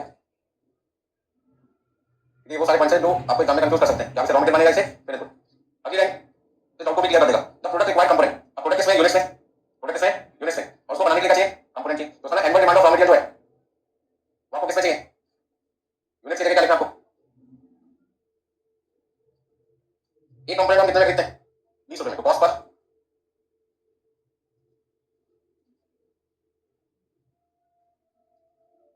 Cost per order, cost per order कितना पर? 120 रुपए, और होल्डिंग कॉस्ट हमने कैरिंग कॉस्ट कितनी है? 10% लिखा, मतलब 2 रुपए, 20 का 10%। अब आगे एक लाइन बीच में पढ़ना, उसको भी पढ़ लेते हैं। Every unit of finish product 1 unit of component is required, ये लाइन बहुत अच्छी लगी मुझे, ये कहता है फिनिश गुड्स की 1 यूनिट बनाने के लिए, एवरी का मतलब एक, हर 1 यूनिट बनाने में फिनिश गुड्स की एक कंपोनेंट आपको चाहिए, इसका मतलब कन्वर्जन रेट कितना हुआ? 1, कन्वर्जन रेट कितना हुआ? फिनिश गुड्स की 1 यूनिट बनाने के लिए रॉ मटेरियल कितना चाहिए? एक कंपोनेंट चाहिए, तो हमारा फॉर्मूला क्या हुआ? 48,000 यूनिट इनटू 1 कंपोनेंट, तो कितने कंपोनेंट्स हो गए? फिनिश गुड भी 48,000 यूनिट, कंपोनेंट कितना चाहिए? 48,000। अब ऐसे समझो ये कैलकुलेटर है, ये मेरे लिए फिनिश गुड्स है, इस कैलकुलेटर को बनाने के लिए ये कंपोनेंट है जो एलसीडी डिस्प्ले लगा हुआ है स्क्रीन में, तो एक कैलकुलेटर में कितना लगता है? उसके चाहिए एक ही चाहिए, तो मेरे फिनिश प्रोडक्ट कितना? 48,000, और ये कंपोनेंट कितना चाहिए? 48,000, तो कहते हैं एक फिनिश यूनिट बनाने में एक कंपोनेंट की जरूरत है, तो 48,000 बनाने में कितना चाहिए? 48,000 चाहिए, ठीक है? एक साइकिल बनाने में एक सीट लगानी है, तो 10,000 साइकिल बनाने में 10,000 सीट लगेगी, 48,000 बनाने में 48,000, एक साइकिल बनाने में एक चेन का यूज होगा, चेन का यूज होता है ना, तो 10,000 साइकिल बनाओगे तो 10,000 चेन का यूज होगा, 48,000 बनाओगे तो 48,000, लेकिन यदि टाइम की बात आती तो डबल हो जाती, एक साइकिल में टाइम नॉर्मली कितने यूज होते हैं? यदि बाइसिकल है तो 2, और ट्राइसिकल है तो 3, तो उस केस में हमें क्या करना पड़ता? 48,000 को फिर 2 से मल्टीप्लाई करना पड़ता है, यदि बाइसिकल का केस होता है कि नंबर ऑफ टाइम्स कितने चाहिए आपको, एक साइकिल में 2, तो 48,000 में कितने? 2 से मल्टीप्लाई करेंगे 96,000 कंपोनेंट्स हो जाएंगे आपके, समझ रहे? तो अभी इस क्वेश्चन में सारी शंकाएं, सारे डाउट्स क्लियर करके आपको दिए हुए हैं, एक मिनट बनाने में एक कंपोनेंट चाहिए, तो 48,000 बनाने में कितने चाहिए? 48,000। अब आगे देखो, ये भी आपसे पूछा क्वेश्चन में, निकाल दोगे? एक minimum lot size to be supply 4,000 units, supply करना मुझसे कितना सामान खरीदो? एक बार में मिनिमम कितना? 400 या 4,000, 4,000, तो आपको कितने पैसे एक्स्ट्रा खर्च करने पड़ेंगे? अब एक्स्ट्रा की बात कहां से आएगी? एक्स्ट्रा की बात कहां से आएगी? सबसे कम कॉस्ट किस होती है? ईओक्यू पे, सप्लाई करना हम ईओक्यू को नहीं जानते, हम आपको मिनिमम कितना देंगे? 4,000, खरीदना खरीदो, नहीं तो दूसरी दुकान पे जा सकते, इसका मतलब क्या हुआ? हम तो खरीदते भाई, कभी ऐसे बोलने की खरीदना खरीदो, तो भागो, उसको पता है कि भाग नहीं सकते, वो भी दुकानदार इतना खड़ूस इतना बदतमीज का होता है, जब उसको पता है सामने कोई है ही ना, ठीक है? नहीं तो कितनी हिम्मत नहीं करते ऐसे बोलता, बात समझ रहे? इसका मतलब है कि मोनोपोली का टाइम चल रहा है कंपनी में। आगे देखिए सॉल्यूशन में सबसे पहले हम क्या निकाल लेते हैं, जानबूझ के हमें ऐसा पॉइंट देते हैं जिसमें हम फंस जाते हैं, अगर 2 नंबर आ रहे 2 नंबर पे थोड़े कितना लिखो? 2400,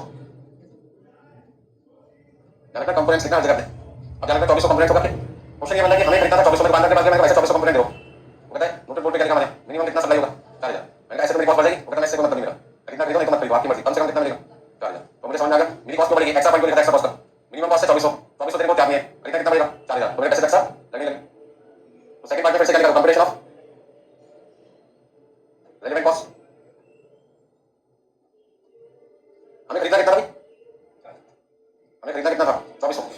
हम तो ईओक्यू को फॉलो करते हैं ना भाई। वो कहते हैं ईओक्यू ऑब्जेक्शन की कहानी हम उसको नहीं जानते। हमारे नियम के हिसाब से मिनिमम कितना देंगे, मिनिमम क्वांटिटी कितना देंगे, कितना मिलेगा। ऐसे में परसेंटेज कॉस्ट लेंगे ना लेंगे, अच्छा लेंगे ना लेंगे कोई फर्क तो पड़ना नहीं आंसर, तो बेटर है मतलब। तो एनुअल ऑर्डरिंग कॉस्ट लो, एनुअल कैरिंग कॉस्ट लो, कितना कितना देखो। एनुअल डिमांड कितना था 48,000 divide by 2400 multiply by 120 equal to,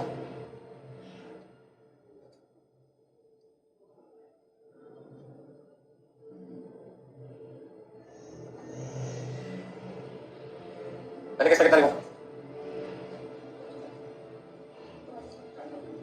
तो पहले आपका खर्चा कितना था, 4800 में काम बनता था, कितने पैसे फालतू देंगे extra cost to be 600। if we purchase 4,000 units instead of 2,400 units, मतलब यदि हम 24 यूनिट की जगह 4,000 यूनिट खरीदेंगे तो कितने पैसे एक्स्ट्रा लगेंगे, 640 रुपये आपके एक्स्ट्रा नहीं। अच्छा क्या परचेजिंग कॉस्ट भी लेके चलना चाहिए, तो परचेजिंग कॉस्ट का अमाउंट तो सेम आना दोनों जगह, फाइनल आंसर तो कोई फर्क नहीं पड़ेगा। आपकी मर्जी लिखेगा ना लिखे, मैं लगा दूंगा छोड़ो। आपने पूछा बाकी था minimum carrying cost the company एस्यूमिंग कर, तो मिनिमम कैरिंग कॉस्ट मिनिमम कितनी है, मिनिमम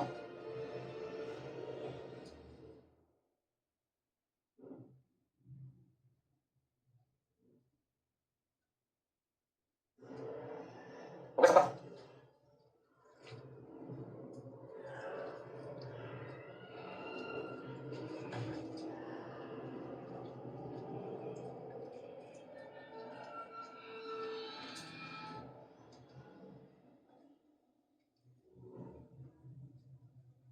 और नेक्स्ट क्वेश्चन नंबर 5,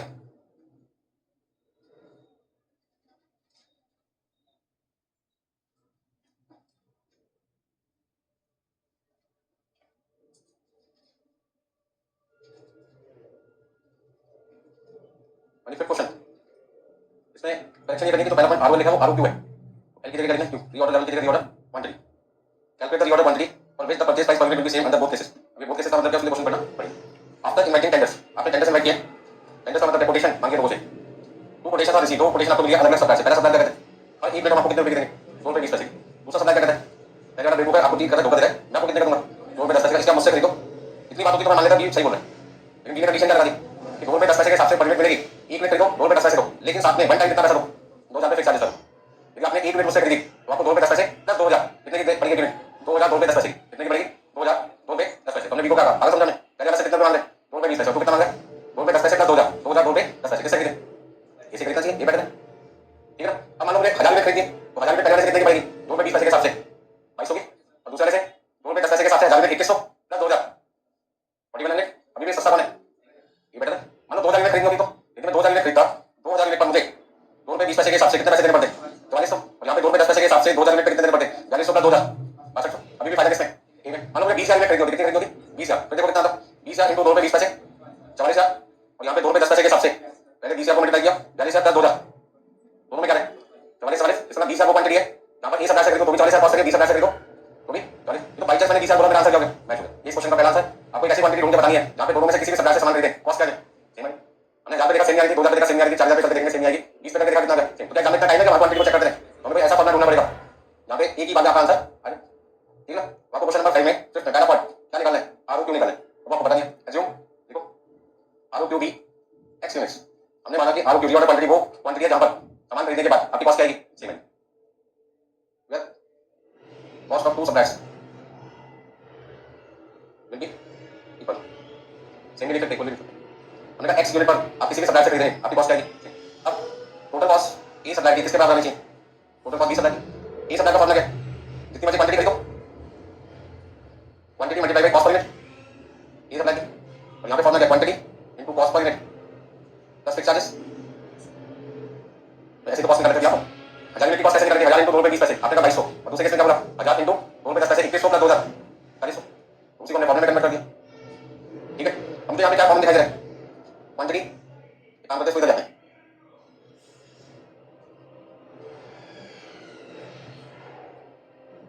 तो मैथ्स यूज करूंगा आपके लिए प्लस माइनस कर, यदि मैं इस वाली क्वांटिटी को लेफ्ट साइड बनाऊंगा तो माइनस नहीं होगा, क्वांटिटी तो कॉमन है, तो कॉस्ट पर यूनिट ए में से कॉस्ट पर यूनिट बी का क्या कर दिया मैंने माइनस कर दिया, एक साथ बीच में गड़बड़ कर दिया, ऐसे गड़बड़ नहीं किया डायरेक्ट कर दिया, वो क्या दिखाऊंगा माइनस कर दिया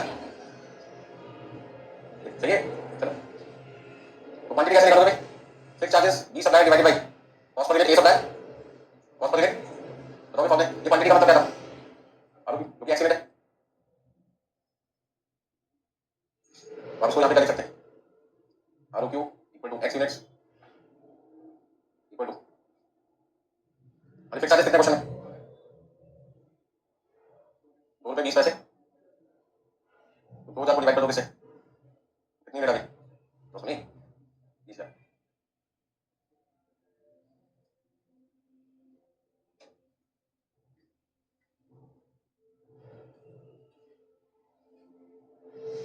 कितनी ऑर्डर करें क्वांटिटी किसी भी सप्लाई से खरीदे फर्क आपको 20,000 तो 20,000 यूनिट आप ए से खरीदेंगे तो भी आपके पास आती है 44,000, बी से खरीदेंगे तो भी आपके पास कितनी आती है 44,000। तो आप दोनों में से किसी से खरीद सकते हैं क्योंकि आपका आंसर कोई फर्क नहीं पड़ता। अच्छा क्या पूछा 20 से कम खरीदे तो किससे खरीदे और 20 से ज्यादा खरीदे तो किससे खरीदे? तो 20 से कम हमेशा किससे खरीदो? ए से। क्यों क्यों क्यों इसको समझ लेते हैं। देखिए 20,000 यूनिट पर फिक्स कॉस्ट का बर्डन 20 सप्लाई पे कितना है? मतलब 20 सप्लाई हमसे 1 यूनिट के कितने पैसे एक्स्ट्रा मांग रहे हैं, 20,000 यूनिट खरीदता दो। आप पैसे समझो, अच्छे समझाता हूं आपको, थोड़ी डिटेल में चलते हैं। ए से खरीदे पे नुकसान क्या है? ए से खरीदे पे नुकसान क्या है? 2 रुपये 10 पैसे वाला सामान मुझे 2 रुपये 20 पैसे में मिलता है, मतलब पर यूनिट मुझे 10 पैसे क्या मिलता है? महंगा मिलता है। मैं ए से खरीदता हूं तो फायदा क्या? फायदा क्या? फिक्स चार्जेस का बचा क्या? जीरो। मुझे मैं बी से ना खरीदता ए से खरीदता हूं, बी से ना खरीदता ए से खरीदता हूं तो मेरा नुकसान तो 10 पैसे पर यूनिट है, लेकिन फायदा किसका है? 2,000 का फायदा, सीधा सीधा फिक्स कॉस्ट का खर्चा बन गया। ठीक है ना? तो मैंने देखा कि 20,000 यूनिट ऐसी यूनिट है, 20,000 यूनिट ऐसी यूनिट है जहां पर मेरे को दोनों जगह कॉस्ट करनी थी, उसी पॉइंट को मैं बहुत तरीके से समझाऊं। 2,000 रुपए का फायदा था ए से खरीदने पर, कितनी यूनिट पर बराबर आएगा? 20,000 यूनिट खरीदता हूं यदि मैं ए सप्लाई से तो मेरी बनी कॉस्ट पर यूनिट कितनी है? 10 पैसे। और सेविंग इन कॉस्ट कितनी है? 10 पैसे। अब सेविंग में 10 पैसे और एक्स्ट्रा प्रॉफिट कितनी है? 10 पैसे। इसलिए मैंने कहीं से भी खरीदो, ए से खरीदो या बी से खरीदो, कहीं से भी खरीदो, 10 पैसे हो सकते हैं। ए से खरीदने में नुकसान कितना है? 10 पैसे का और फायदा कितना है? 10 पैसे का। यदि मैं कितनी यूनिट खरीदता हूं? 20,000। अब उस पैसे समझो, यदि मैं 10,000 यूनिट खरीदता, कितना खरीदता? 10,000। यहाँ पे कितना आता? 20 पैसे का। मतलब फायदा कितने का? ए से खरीदने का फायदा कितना? 20 पैसे का। और नुकसान कितना है? अभी भी फायदा कितना है? किससे खरीदना चाहिए? तो उसका जब भी आप 20,000 यूनिट से कम खरीदोगे फायदा ज्यादा होगा, नुकसान क्या होगा? कम होगा। यदि आप 5,000 यूनिट खरीदते ए से या बी से किसी से भी तो 5,000 यूनिट खरीदने पर आपका फायदा कितना है? 40 पैसे का। नुकसान कितना है? 10 पैसे का। ए से खरीदने में हमें 10 पैसे सामान महंगा मिल रहा है, लेकिन फिक्स कॉस्ट का 40 पैसे पर यूनिट कम ही तो है। तो फायदा 40 पैसे का, नुकसान कितने का? 10 पैसे का। तो किससे खरीदो? ए से। तो जब तक मैं 20,000 यूनिट से कम खरीदूंगा, अब इस पैसे समझो, जब तक मैं 20,000 यूनिट से कम खरीदूंगा मेरी saving in fix cost per unit क्या होगी? मेरी परचेजिंग कॉस्ट 10 पैसे से क्या होगी? ज्यादा। तो नुकसान 10 पैसे का होगा, फायदा 10 पैसे से ज्यादा है। और जब तक फायदा है तब तक किसे खरीदो? ए से। और 20,000 दोनों में से किसी से भी खरीदो क्योंकि फायदा भी 10 पैसे का, नुकसान भी 10 पैसे का, तो no loss no profit, break even point आ गया, किसी से भी खरीदो। और यदि मान लो मैं 20,000 से ज्यादा यूनिट खरीदता, 25,000 खरीदता, कितने खरीदता? 25,000। तो 25,000 से डिवाइड करो कितना आता है? देखना पॉइंट यूनिट। अब नुकसान कितने का? ए से खरीदने में 10 पैसे का और फायदा कितना है? 8 पैसे का। अभी भी नुकसान कितना है? 2 पैसे का। तो ए से खरीदने पर मुझे नुकसान होगा 2 पैसे का। यदि मैं 20,000 से ज्यादा सामान खरीदता हूं 25,000 तो मुझे फायदा किससे होगा? 20 है। ठीक है? तो इतने झंझट में पढ़ना नहीं चाहते, हम तो सिंपल सा फंडा करेंगे। अप टू 20,000 ए से परचेज करो इक्वल 20,000 एनी अब 20,000 बी। एक तरीका तो ये बोलने का। दूसरा तरीका आपके ये मत बताओ, कोई और तरीका बताओ। दूसरा आसान तरीका है कितनी यूनिट आंसर मांगे बी पार्ट में, सेकंड पार्ट में। ठीक है? सप्लाई से मैटेरियल खरीदे यदि मैं 15,000 यूनिट खरीदना चाहता हूं, वैसे तो आपको समझ में आ गया 15,000 से खरीदना चाहिए ए से, और दिखाना तो पड़ेगा ना करके, हमने आपके लिए बड़ी मेहनत की है। तो यहां पे करेंगे computation of purchasing cost for 15,000 units. अभी सप्लाई और सप्लाई परचेजिंग कॉस्ट निकालने के लिए फॉर्मूला क्या? Cost per unit into quantity, cost per unit into quantity plus fix cost कितनी अलग से। अब ये समझो पहले वाले केस में खाली वेरिएबल कॉस्ट है, दूसरे वाले केस में वेरिएबल कॉस्ट के साथ साथ फिक्स कॉस्ट भी है। तो यहां पे कितना लिखेंगे? 33 और यहां पर 33 in this sum sense minimum purchasing cost is rupees 33,000, hence 15,000 units of raw material should be purchase from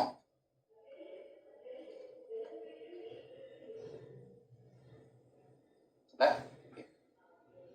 ठीक है? क्योंकि यहाँ पे खाली 15,000 यूनिट का आंसर मांगा था, इसलिए मैंने ऐसे करके दिखा दिया। यदि मुझसे अलग अलग क्वांटिटी का आंसर मांगते तो फिर मैं यहाँ पे डिसीजन टेबल बनाता। क्या बनाता? Decision table. बिलो 20,000 ए इक्वल 20,000 एनी और अबव 20,000 पे बी। अब मान लो क्वेश्चन में 10 बार क्वांटिटी होती, 15,000 18,000 20,000 22,000 21,000, तो उस केस में मैं सब आंसर निकालना है, उस केस में किसका यूज करूंगा? डिसीजन टेबल का। आगे फिर क्वेश्चन आपने मेरे ख्याल से समझ में आ गया होगा, दोबारा सुनो आगे तक समझ में। देखिए 20 क्वेश्चन 20। अब जितने भी क्वेश्चन लगा रहा हूं सब अलग अलग तरीके के क्वेश्चन होंगे। 20 20 क्वेश्चन नंबर 20 पढ़ के ऐसा फीलिंग आता है कि सर ने अभी तो कराया क्वेश्चन वैसे ही कोई तो सर होमवर्क में देखो। तो मैंने एक बार एक काम करो, पूरा क्वेश्चन पढ़ लो, होमवर्क से क्लास में बनने में कितनी देर लगती है। ठीक है? क्वेश्चन नंबर 20 इस चैप्टर में मैं होमवर्क कम ही देता हूं क्योंकि अगली क्लास में बन जाता है ज्यादातर। ठीक है ना? 20 क्वेश्चन 20 बाकी चैप्टर में होमवर्क देना आसान है, एक जैसे क्वेश्चन होते हैं। आफ्टर इन्वाइटिंग टेंडर 2 कोटेशन आपको मिली है, एक 4 रुपये 80 पैसे में सप्लाई कर रहा है, दूसरा 4 रुपये 40 पैसे में सप्लाई कर रहा है, प्लस आपसे 12,000 रुपये मांग रहा है वन टाइम पे। इतना पॉइंट तो लगा था सेम है, उसके बाद कहानी बदल गई। To be added respective of the units order, कोई भी क्वांटिटी खरीदो आपको 4 रुपये 40 पैसे के हिसाब से एक मिनट मिलेगी, लेकिन आपको अलग से फिक्स चार्जेस कितने देने पड़ेंगे? 12,000। Advise with your argument with home order should be placed and what quantity is to be order. ठीक है ना? किससे सामान खरीदे? कितना खरीदे, पहले ये पता चलेगा खरीदना कितना है, तो ये भी पता चलेगा जो सस्ता दे रहा है उससे परचेज करने के क्वेश्चन में। क्वेश्चन में प्रेजेंट स्टॉक कितना लिखा हुआ है 35,000, एवरेज मंथली रिक्वायरमेंट कितने 10 है, मैक्सिमम लेवल कितना है 80 और मिनिमम कितना है 30 है। अब आपको मिनिमम स्टॉक भी देखना है मैक्सिमम भी देखना है। अब याद कीजिए हमने इस क्वेश्चन में सबसे पहले क्या ढूंढना है, सबसे पहले हमें क्या ढूंढना है, एक क्वांटिटी ढूंढनी है आरओपी। जो क्वांटिटी पता चल जाए तो कौन सा सप्लाई की क्वांटिटी सस्ती देगा हम उससे परचेज करें। अब आरओपी निकालने के लिए हमें क्या करना पड़ता है, आपको याद होगा कि फॉर्मूला दिखाया था एवरेज स्टॉक लेवल का, एवरेज स्टॉक लेवल का फॉर्मूला था ROP divide by 2 plus minimum stock level, और एक फॉर्मूला और भी है एवरेज स्टॉक लेवल का निकालने का, minimum stock level plus divided by 2, दो फॉर्मूला थे। अब इस क्वेश्चन में मुझे मिनिमम स्टॉक लेवल देता है मैक्सिमम स्टॉक लेवल देता है, तो मैं इस फॉर्मूले से आरओपी निकाल सकता हूं। तो पहले एवरेज स्टॉक लेवल के फॉर्मूले से निकालो कितना आएगा, मिनिमम कितना है और मैक्सिमम डिवाइड बाय 2, यहां पे हमने लिखा आरओपी डिवाइडेड बाय 2 प्लस 30। जो बच्चों की मैथ्स वाली सॉन्ग होती है वो फटाफट से कर देते हैं 2 डिवाइड बाय 2 ऐसे, बहुत सारे बच्चों होंगे क्लास में तो उनको बचपन से सिखाया था डिनोमिनेटर सेम है तो क्या कर दो काट दो, लेकिन मेरे बेस पे तो सबका सेम होना चाहिए ना, सबका डिनोमिनेटर 2 होना चाहिए, खाली आरओपी का 2 होना चाहिए, इसका भी तो 2 होना चाहिए ना, ठीक है ना। तो जल्दी से बताइए आरओक्यू डिवाइडेड बाय 2 ये कितना है 30 और 80, 1 10 डिवाइड बाय 2, तो एक शब्द लिख देता हूं आरओक्यू डिवाइडेड बाय 2 इक्वल टू कितना देगा 55,000 इक्वल टू आरओक्यू कितना देगा। क्वेश्चन आपसे पूछा कितना खरीदना है, एक आंसर तो मिल गया, और किससे खरीदना है उसके लिए आपको 50,000 की टोटल कॉस्ट निकालनी होगी, जैसे मैंने यहां निकाला था, ठीक है ना। चलो फटाफट से सेकंड पार्ट दूसरे को करोगे।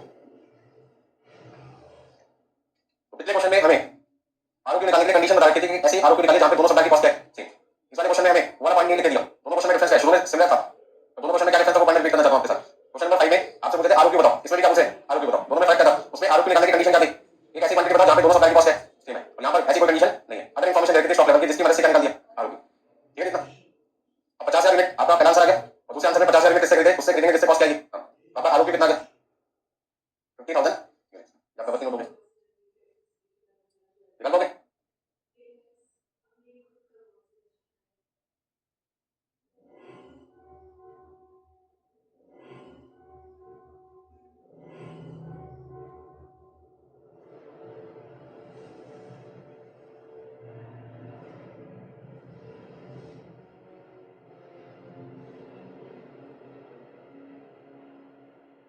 जी से एक बार पिछले क्वेश्चन में वैल्यू चेंज कर देता हूं,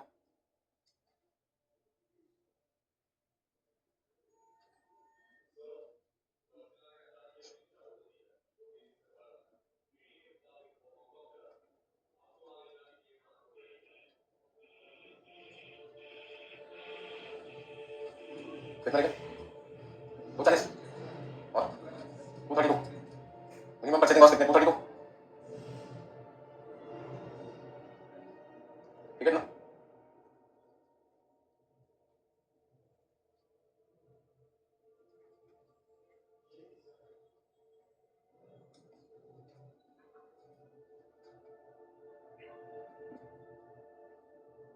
तीन छोटे छोटे क्वेश्चन है 37 38 और 39, एक दूसरे से कोई कनेक्शन नहीं है किसी का, 37 38 39 37 38 39।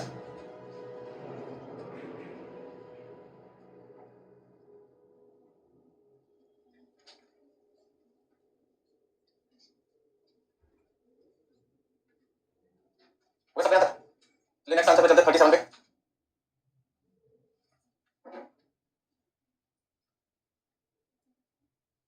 क्वेश्चन नंबर 37 बहुत ही बढ़िया क्वेश्चन है समझने के लिए।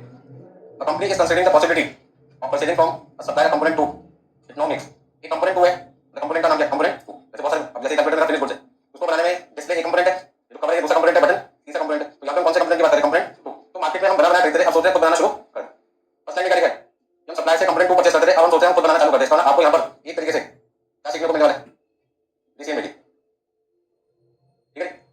तो पहले हम बनाना खरीदते थे, अब बनाने की सोच रहे हैं, इसको बनाने की क्यों सोच रहे हैं, क्योंकि हमें लगता है बनाने पे हमारी कॉस्ट पहले से आएगी कम आएगी। ये कैलकुलेटर मान लीजिए बना बनाने में 100 रुपए का मिलता है, मुझे लगता है कि मैं खुद बनाऊंगा तो 90 का बनेगा, क्या करना चाहिए तो बनाना चाहिए, पर 90 का क्यों बनेगा, 90 रुपए कॉस्ट कैसे आएगी, इसके लिए मुझे किससे बचाना पड़ेगा कॉस्ट अकाउंट है, तो मुझे बताएंगे मटेरियल कॉस्ट कितनी है, लेबर कॉस्ट कितनी है, ओवरहेड कॉस्ट कितनी है, सारे खर्चे जोड़ के बताएंगे, यदि वो कॉस्ट परचेजिंग कॉस्ट से कम आ जाए, परचेजिंग कॉस्ट पर 100 रुपए, अब यदि कैलकुलेटर मुझे 100 रुपए से कम ना पड़े तो मुझे क्या करना चाहिए खुद बनाना चाहिए। इसी तरीके से कार इंडस्ट्री है, अभी कंपनी कार बनाती है लेकिन वो टायर बना लेती है, एमआरएफ कंपनी के, अपोलो कंपनी के, अब सोचे टायर को बना ले, सपोज करते मारुति कंपनी का काम बनेगा, मारुति कंपनी कार बनाती है तो कहते कार तो बनेगा, साथ में हम टायर बनाना चालू कर दें, क्योंकि हर कार के अंदर टायर बनाने जरूरी है, एक कार के अंदर 5 टायर लगते हैं, 6 लगते हैं, 4 लगते हैं, 5 लगते हैं, 4 तो दिखते हैं, एक आपका स्टेपनी एक्स्ट्रा टायर, मुझे लगता है हर कार के अंदर हमें 5 टायर लगाने पड़ते हैं, और ये टायर हम एमआरएफ कंपनी से मान लीजिए लेकर आ रहे हैं, जेके टायर से लेकर आ रहे हैं, या अपोलो कंपनी का यूज कर रहे हैं, तो ना खुद बनाना स्टार्ट कर दें। यदि वो टायर उनको मान लीजिए एक टायर 40,000 का पड़ता है, उनको लगता है ये टायर हमारे यहाँ पे 3900 का बन जाए तो कितना रुपये का फायदा है एक टायर का?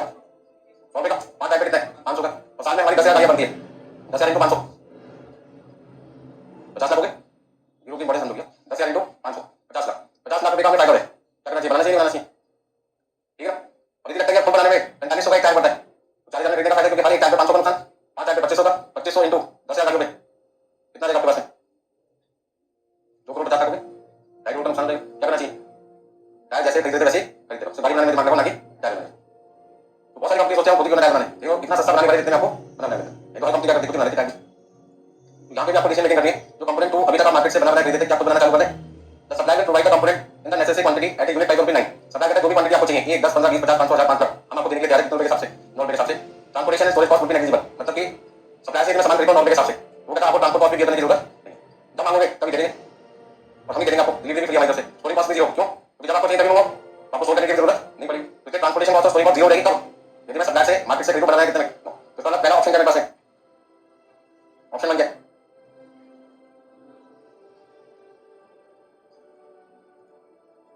ठीक है, और दूसरा ऑप्शन आपके पास करो खुद बनाना। बाइक के केस में आपकी कॉस्ट कितनी आती है?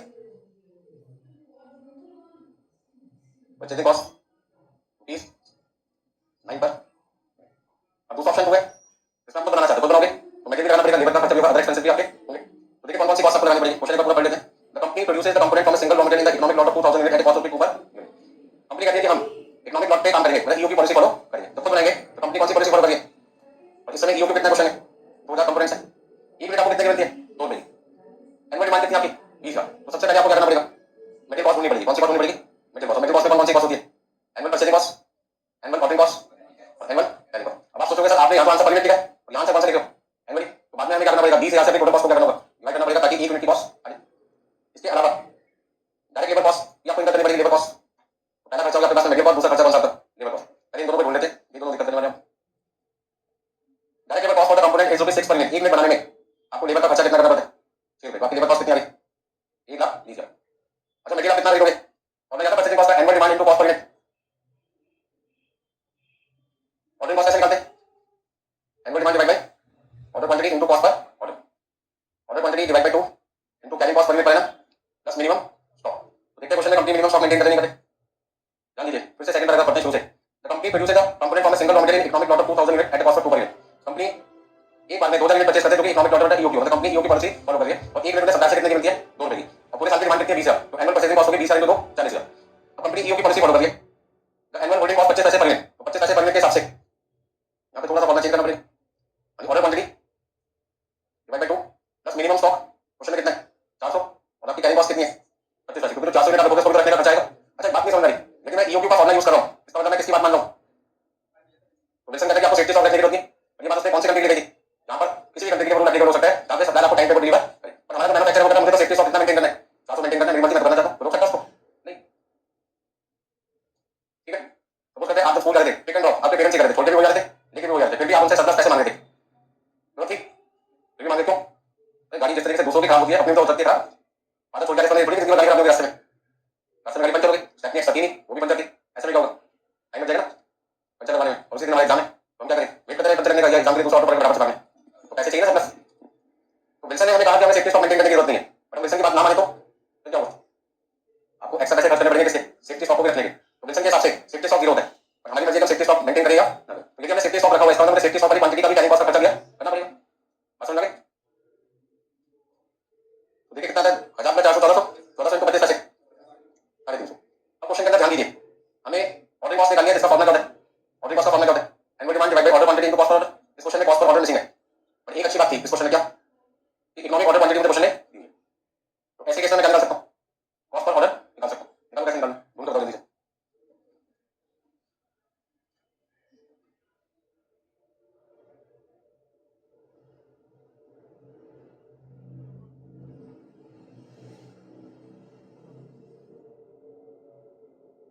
अभी तक हम तो कैरिंग कॉस्ट निकालते थे, तो सेफ्टी स्टॉक नहीं लिखते थे, पर हमने क्यों लिखा? क्योंकि हम फॉर्मूला तो विल्सन वाला यूज करेंगे, वो भी निकालेंगे, लेकिन जब कैरिंग कॉस्ट की बात आई तो हमने कहा सामान तो एक बार में 2000 खरीदेंगे, लेकिन हम साथ में 400 यूनिट रखना चाहते हैं, सेफ्टी स्टॉक भी रखना चाहते हैं। तो उस केस में आपकी कैरिंग कॉस्ट है वो बढ़ जाएगी, क्योंकि 400 यूनिट को भी रखने का तो खर्चा आपको भी करना पड़ेगा। तो सेफ्टी स्टॉक यदि किसी क्वेश्चन में दे रखा है तो कैरिंग कॉस्ट निकालते रहें, आपको कंसीडर करना चाहिए, क्योंकि हम विल्सन की सारी बातें नहीं मान रहे, देती है, हमारे को ठीक लगती है।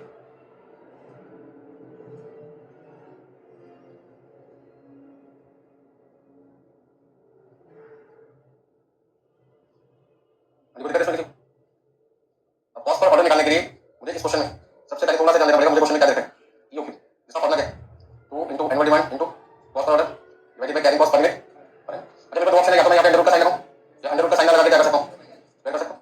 तो हम मुझे क्वेश्चन में क्या ढूंढना है, कॉस्ट पर ऑर्डर ढूंढना है। तो मैं इस फॉर्मूले का फुल बेनिफिट लेना चाहता हूँ, ले लेता हूँ। कैसे होगा बेनिफिट, यदि मुझे कॉस्ट पर ऑर्डर निकालना है, कॉस्ट पर ऑर्डर निकालने के लिए EOQ square into carrying cost per unit per annum divided by, इसे निकालना है ना। तो पहले इन दोनों को क्रॉस मल्टीप्लाई किया और 2 डिवाइड बाय एनुअल डिमांड से कर दिया, डिवाइड कर दिया। तो ईओक्यू था 2000 इंटू 2000 इंटू 25 पैसे, एनुअल डिमांड कितना है 20,000। तो बताना सॉल्व करके कितना है, जल्दी बताओ। 25। तो समझो कॉस्ट पर ऑर्डर क्वेश्चन में नहीं दे रखा था, ईओक्यू का फॉर्मूला यूज करके मैंने निकाल दिया 25 रुपए, और यहाँ पे मेरे पास कितना रहेगा 250, ठीक है ना। क्वेश्चन नंबर 37 में आपको क्या सीखने को मिल रहा है, डिसीजन मेकिंग करने का मौका मिला आपको। जो कंपोनेंट आप मार्केट से बना रहे हैं 9 रुपए में ले रहे थे, क्या वो कंपोनेंट को बनाना चाहिए, हाँ बनाना चाहिए। यदि मेरी कॉस्ट 9 रुपए से क्या है, हाँ यदि 9 रुपए से ज्यादा है तो नहीं बनाना चाहिए, और यदि 9 रुपए के बराबर है तो क्या करना चाहिए, बनाइए ना बनाए, तो बनाने 9 रुपए का बनाने पे 9 रुपए का क्या करोगे। यदि आप खाली है तो बेटर क्या बनाओ, एक्सपीरियंस होगा आपको। और यदि आपका टाइम नहीं है, दूसरी अपॉर्चुनिटी पास मिल आपको उस टाइम की, तो फिर क्या करना चाहिए, बनाना खरीदो और जो टाइम बनाने में लगता है उससे कोई और काम कर लो, ठीक है। इसको बोलो मार्केट से कोई सामान मंगाना आपके पेरेंट्स को, और आप उस समय घर पे खाली बैठो, और आपका भाई भी खाली बैठा, आपके बदले में आपका नाम दिया, भरोसा करके आप मना नहीं करोगे, ठीक है ना। तो भरोसा हमेशा करता है, टूट जाता है। आप एकदम से क्या मुझसे क्यों बैठो, इससे क्यों नहीं बैठे, ये भी तो खाली बैठा हुआ, उस समय दोनों खाली बैठे हुए थे। तो बड़े होने के नाते जब बड़े थे तो उन्होंने कहा बच्चा बड़ा है, मेरी बात बताएगा नहीं, फटाफट उन्होंने आपका नाम दे दिया और आप चले गए, तो कोई फर्क नहीं पड़ा उनको, पर काम पड़ता। आप मान लीजिए उस समय जब उन्होंने बोला, एक स्टूडेंट को पढ़ाता हूँ ट्यूशन, आपके घर पे आके बच्चा पढ़ता है, तो जैसे आपके बदले में आप जाकर क्लास संभालो, किस पर आप कितनी अच्छी हो, एक बच्चा जो पढ़ने आता है उसी पर पढ़ने आता है, अब क्या होगा, अब क्या होगा। तो छोटा भाई खाली बैठा था, अब आप उसको बोलोगे तुम तो खाली है, मैं बिजी हूँ, क्योंकि मैंने इसको आधे घंटे नहीं पढ़ाया, आधे घंटे की कमाई क्या होगी, कम होगी। और 1 घंटे की कमाई 200 रुपये, आधे घंटे की कितनी है, 100 रुपये। जब दोनों खाली थे कोई भी जा सकता था, कोई ऑप्शन था। अब मैं बिजी हो गया, आधे घंटे के लिए मार्केट से जाकर सामान लेकर आऊंगा तो 100 रुपये की कमाई क्या हो जाएगी, कम हो जाएगी। दूसरा खाली है वो तो कमाई नहीं ना कुछ कमाया ना कमाया, ये दोनों उसको वैसे काम को समझने की कोशिश करो। जब प्राइस 9 रुपये की दोनों लगे तो मैंने कहा खरीद लो, कब, जब मैं बिजी था, मैं तो बिजी हूँ ना, मैं थोड़ा काम करके पैसा कमा लूंगा, ना फायदा ना नुकसान है। और यदि मैं 9 रुपये का सामान 9 रुपये में ना दे दूँ तो बनाऊँ, तो मुझे अपॉर्चुनिटी इनकम होगी, मेरी तो बहुत सारी बच जाएगी ना। जैसे बच्चे का एग्जाम बच जाएगा, वो बिजी है तो 100 रुपये का नुकसान करके वो मार्केट से सामान लेके आएगा, और यदि वो खाली है तो दोनों में से किसी को भाई को भेज दो। तो पहला केस है, आपकी यदि परचेजिंग कॉस्ट कम है और बनाने की कॉस्ट ज्यादा है तो बाहर से खरीदो, आपकी कॉस्ट कम है बाकी कॉस्ट ज्यादा है तो बनाओ, और दोनों कॉस्ट सेम आती है और आप खाली है तो बनाओ, बिजी है तो परचेज करो। अभी तो देखना पड़ेगा हमारे कौन सा ऑप्शन। अच्छा लेबर कॉस्ट कितनी दी आपने, 1,20,000, बहुत मेहनत करनी पड़ती है अच्छे बनाने के लिए।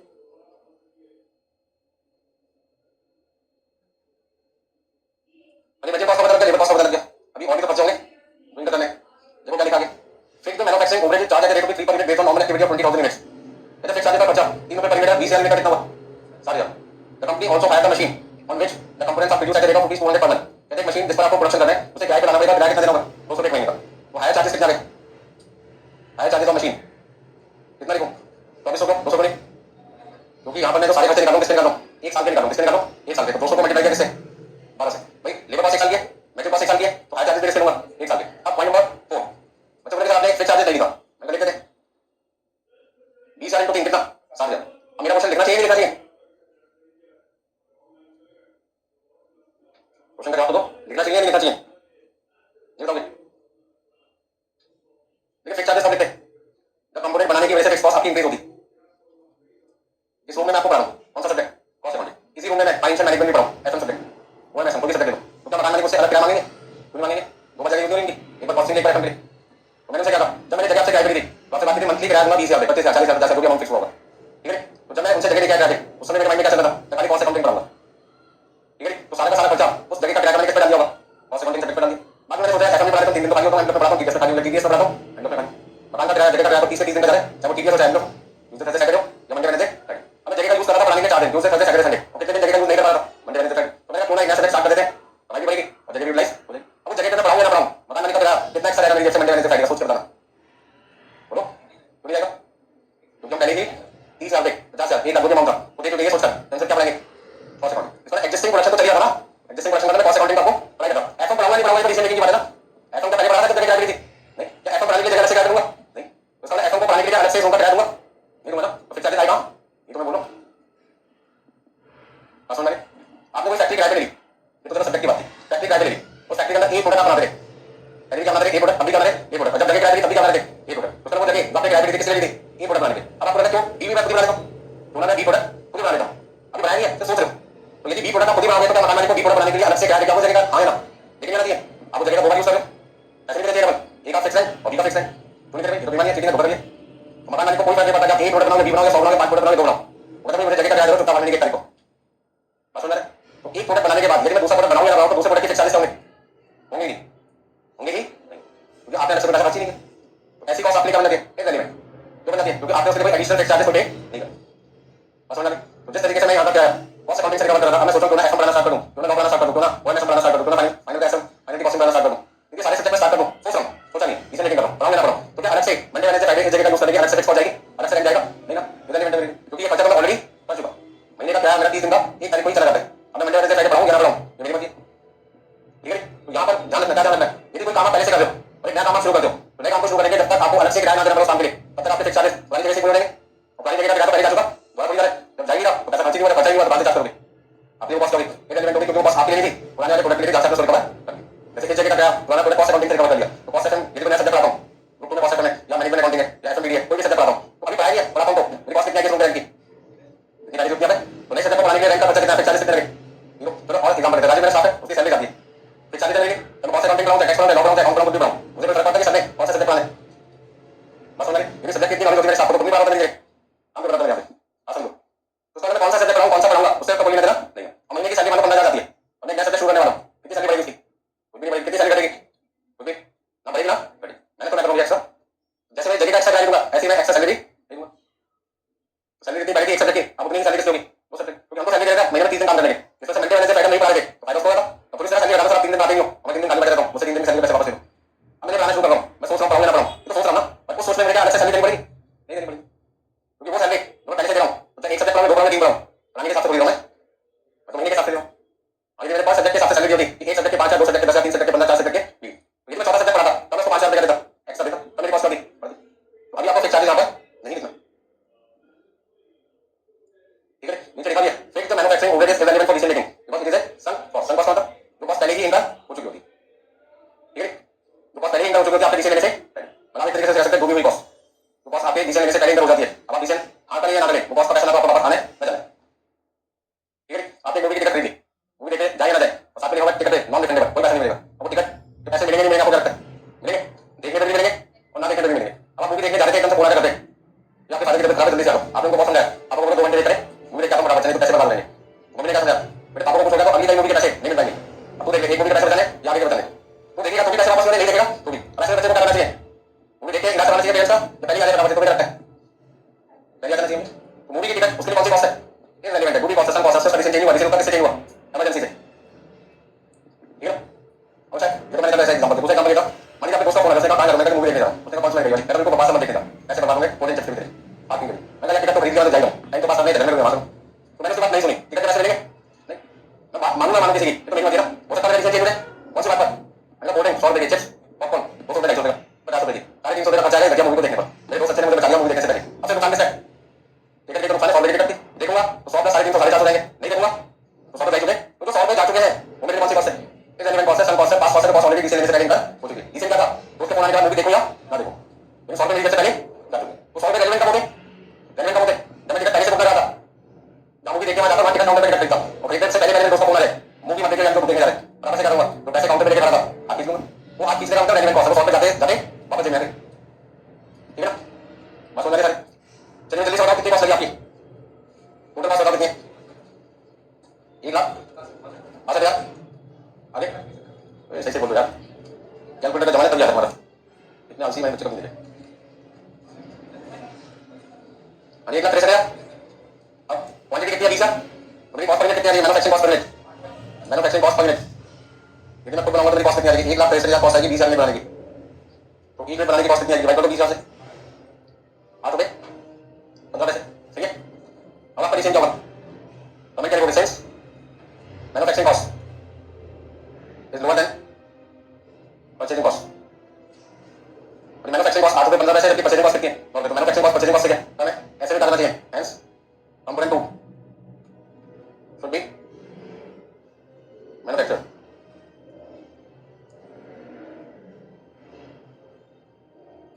मैन्युफैक्चर करना फायदा होगा। तो फिक्स कॉस्ट नहीं कोई होगा क्योंकि कंपोनेंट 2 बनाने की वजह से फिक्स कॉस्ट बढ़ नहीं रही थी। कंपोनेंट 2 बनाने की वजह से एडिशनल फिक्स कॉस्ट कितना रेलेवेंट होगी, एडजस्टिंग फिक्स कॉस्ट आपकी इररिलेवेंट होगी। हो गया सबसे। देखिए क्वेश्चन नंबर 38 आते समय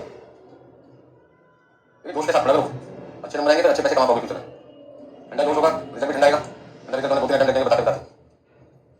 WIP पीरियड बढ़ेगा, कन्वर्जन पीरियड आपका WIP से पेमेंट में, ठीक है। लाइफ में हर चीज के लिए जल्दी चाहिए तो मेहनत भी तो करनी पड़ेगी ना पास। हर क्वेश्चन को सोचो ये एग्जाम में आना है और ये आएगा, तब तो आप उसमें दिमाग से काम कर पाओगे मेहनत से। और जहाँ पे सोच ये तो आएगा नहीं, बस आप कितनी कहने की जरूरत नहीं आएगा, काम खत्म होगा क्वेश्चन का। जब 38 क्वेश्चन शुरू करने से पहले मैं क्या सोचा ये एग्जाम में जरूर आएगा, मैं तो पूरे दिन से दिमाग से पढ़ा हूं आपको।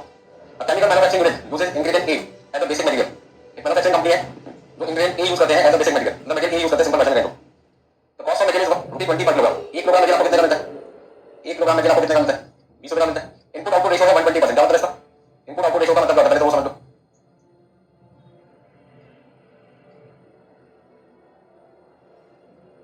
इनपुट आउटपुट रेशियो आपको बताता है कि जो आउटपुट आप बनाना चाहते हैं उसको बनाने के लिए कितना आपको इनपुट चाहिए। और ये रेशियो क्वेश्चन में कितनी करके 120%। अब 120% का मतलब क्या हुआ? 120 अपन मतलब कि 120 अपन 100 को डिवाइड करके देखो कितना आता है, 1.2 डिवाइड बाय 1। अब इसको और थोड़ा सा डिटेल में समझते हैं। देखो कोई भी चीज परसेंटेज में बात की तो न्यूमरेटर और डिनोमिनेटर का बेस क्या होगा? सेम होगा। तो यदि 1 किलोग्राम में तो ये भी तो क्या होगा? तभी तो आप आंसर कितना आ सकता है परसेंटेज के बाद मैंने पहले भी आपको समझाई। अब यदि इनपुट आउटपुट रेशियो परसेंटेज में देखते हैं, इनपुट भी किलोग्राम में आउटपुट भी किलोग्राम में, तो यदि मैं 1 किलोग्राम गुड्स बनाना चाहता हूं, यदि मैं फिनिश गुड्स का 1 किलोग्राम सामान बनाना चाहता हूं तो मुझे रॉ मटेरियल कितना चाहिए होगा? 1.2 किलोग्राम। इसका मतलब फिनिश गुड्स कितना है? फिनिश गुड्स कितना ध्यान से समझो, 1 किलोग्राम। और इसको बनाने के लिए रॉ मटेरियल कितना चाहिए? और 1 किलोग्राम मटेरियल कितना आता है? 20 रुपए का। तो उसका मतलब मुझे रॉ मटेरियल का खर्चा कितना करना पड़ेगा? 1.2 को 20 रुपए से क्या कर दो मल्टीप्लाई। आप इसको ऐसा नहीं कर सकते, फिनिश गुड्स का 1 किलोग्राम सामान बनाने के लिए आपको रॉ मटेरियल कितने रुपए का खरीदना पड़ेगा? 24 का। और इस रॉ मटेरियल का नाम क्या है? मटेरियल। तो आपसे पूछे फिनिश गुड्स का 1 किलोग्राम बनाने के लिए आपको ई मटेरियल कितने रुपए का खरीदना पड़ेगा, तो आप करोगे 24 रुपए का खरीदना पड़ेगा। अभी 24 रुपए का खरीदने के लिए क्या किया? फॉर्मूला समझो, फॉर्मूला समझो। पहले मैंने क्या निकाला है? 1.2 किलोग्राम, बाद में उसको रेट से क्या किया? मल्टीप्लाई। तो 1.2 कैसे निकाला? 120% का होता है, 120 बटे 100 डिवाइड कर दिया मैंने। 1.2 अपॉन 1 बन गया आउटपुट, और 1.2 क्या है? इनपुट। इनपुट वाला मटेरियल, तो 1 किलोग्राम आउटपुट के लिए इनपुट चाहिए 1.2। अच्छा यदि परसेंटेज 115% होती तो, यदि ये परसेंटेज 115% होती तो बात है 1 किलोग्राम आउटपुट को बनाने में इनपुट कितना चाहिए? 1.15 किलोग्राम। अच्छा यदि 135% होगा तो 1 किलोग्राम आउटपुट को बनाने में इनपुट कितना चाहिए? 1.35 किलोग्राम। पूरा क्वेश्चन एक बार पढ़ो।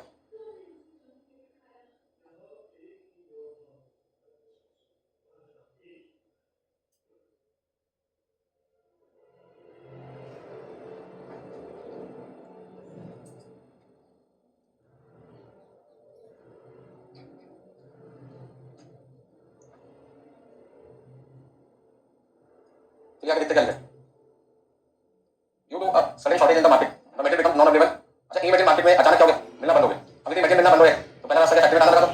ये मटेरियल मिलना बंद हो गया तो बिजनेस बंद करें। दूसरा रास्ता क्या? उसका ऑल्टरनेटिव ढूंढो और बिजनेस को करो कंटिन्यू। तो आपके पास दो ऑप्शन आ गए, B1 मटेरियल और B2। B1 मटेरियल का इनपुट आउटपुट रेशियो है 135%। 135% का मतलब क्या हुआ? 1 किलोग्राम आउटपुट बनाना चाहता हूं तो मटेरियल कितना चाहिए होगा? 1.35 किलोग्राम। और B2 मटेरियल का 115% का मतलब 1 किलोग्राम आउटपुट बनाने के लिए इनपुट कितना चाहिए? मटेरियल B1 B2 कितना चाहिए? B2 1.15। और रेट आपको देगा 26 रुपए 30 रुपए। You are required to recommend, you are required to recommend which of the above substitute is to be used। जैसे आपको रिकमेंड करना है कौन सा सब्स्टिट्यूट यूज करना चाहिए। Also indicate additional cost required to be income. और आपको ऐसा करने से कितने पैसे एक्स्ट्रा लगाने पड़ेंगे? एक्स्ट्रा पैसा लगाने का मतलब क्या हुआ कि सबसे सस्ता काम किससे वाला था? ए मटेरियल से। और ए मटेरियल नहीं मिल रहा तो मजबूरी में आपको महंगा मटेरियल खरीदना पड़ेगा, B1 या B2। तो सबसे पहले क्वेश्चन नंबर 38 में आप क्या लिखेंगे? Computation of material cost for producing 1 kilogram of finish good. यानी फिनिश गुड्स का 1 किलोग्राम सामान बनाने के लिए, यानी फिनिश गुड्स का 1 किलोग्राम सामान बनाने के लिए आपकी मटेरियल कॉस्ट कितनी लगेगी? तो सबसे पहले आपको क्या देखना पड़ेगा? कौन कौन से मटेरियल आप यूज करते हैं? आपका आंसर है ए मटेरियल, बी वाला कौन से? B2। अच्छा इनपुट आउटपुट रेशियो कितना है? इनपुट आउटपुट रेशियो कितना कितना है? 120%, 135% और कितना है? 115%। अब ऐसे में क्या निकालो? इनपुट निकालो, इनपुट रिक्वायर्ड। इनपुट कितना रहेगा? 1.2 किलोग्राम। 1 पॉइंट तो कितनी परसेंटेज को डिवाइड करेंगे तो 120 डिवाइड बाय 100 तो 1.2 डिवाइड बाय 1 हो जाएगा। अच्छा रेट पर किलोग्राम कितना है? 1 किलोग्राम मटेरियल कितने का था? 20 रुपए का। और कितने का? 26 रुपए का। कितना है? 30 रुपए का। तो परचेजिंग कॉस्ट कितनी आएगी? मतलब मटेरियल कॉस्ट कितनी आएगी आपकी? मटेरियल कॉस्ट कितनी आएगी आपकी क्वेश्चन में? मल्टीप्लाई करो 1 रुपए और 1 1.2 किलोग्राम को 20 से मल्टीप्लाई किया 24 रुपए। 1.35 किलोग्राम को मल्टीप्लाई किया 26 से 35.10 पैसे। और 1.15 को मल्टीप्लाई किया 30 से 34.50। तो दिक्कत है इसमें किसी को? नोट कर लो फटाफट से।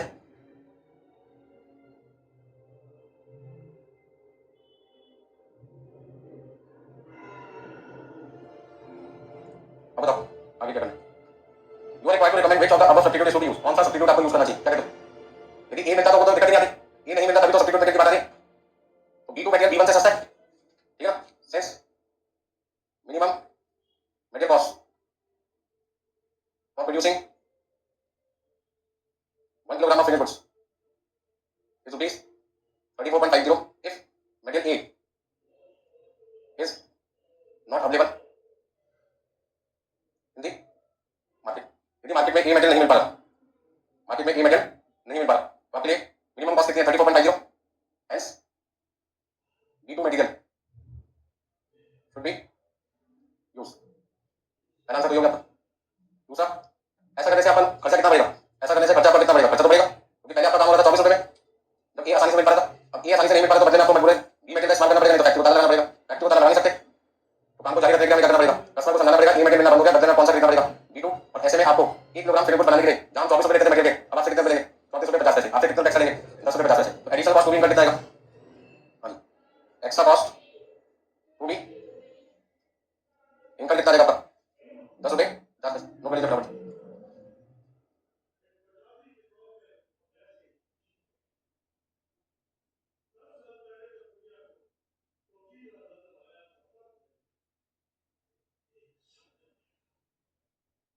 अभी 38 क्वेश्चन को दिक्कत किसी को, लास्ट लास्ट क्वेश्चन देखिए 39 छोटा सा क्वेश्चन है 5 मिनट में खत्म। वो 5 मिनट में एग्जाम में मांगते हैं ये सोचते हैं कि 50 नंबर का पूरा पेपर हो जाएगा, तो 5 मिनट मैम 5 मिनट और पूरा पेपर होने वाला है, वो पास हो जाएंगे, ये वही 5 मिनट है जिसका पास होने वाले, ठीक है। अभी 5 मिनट बार बार मांगते हो, चलिए 5 मिनट इंपॉर्टेंट है। क्वेश्चन नंबर 39 में लिखा है company has option of procure particular material from two sources. Company के पास दो रास्ते हैं मटेरियल को मंगवाने के, सोर्स 1 का सप्लायर 1 और सोर्स 2 का सप्लायर 2। पहला सप्लायर क्या शो कर रहा है that defective will not be more than 2% of supply quantity. आप हमसे सामान खरीदोगे, खराबी तो निकलेगी सामान में, लेकिन वो कितने परसेंट से ज्यादा नहीं होगी 2% से। इसका ईमानदार सप्लायर है, वो कहता है कि आपने 100 यूनिट खरीदी तो ज्यादा से ज्यादा कितने में खराबी निकलेगी, तो 1000 खरीदोगे तो 20 में खराबी निकलेगी, 10,000 खरीदोगे तो 2% 200 में खराबी निकलेगी, तो कहता है 2% से ज्यादा खराबी नहीं निकलेगा, ये मेरी गारंटी है, मतलब मान के चलो 2 ही खराब निकलेगी।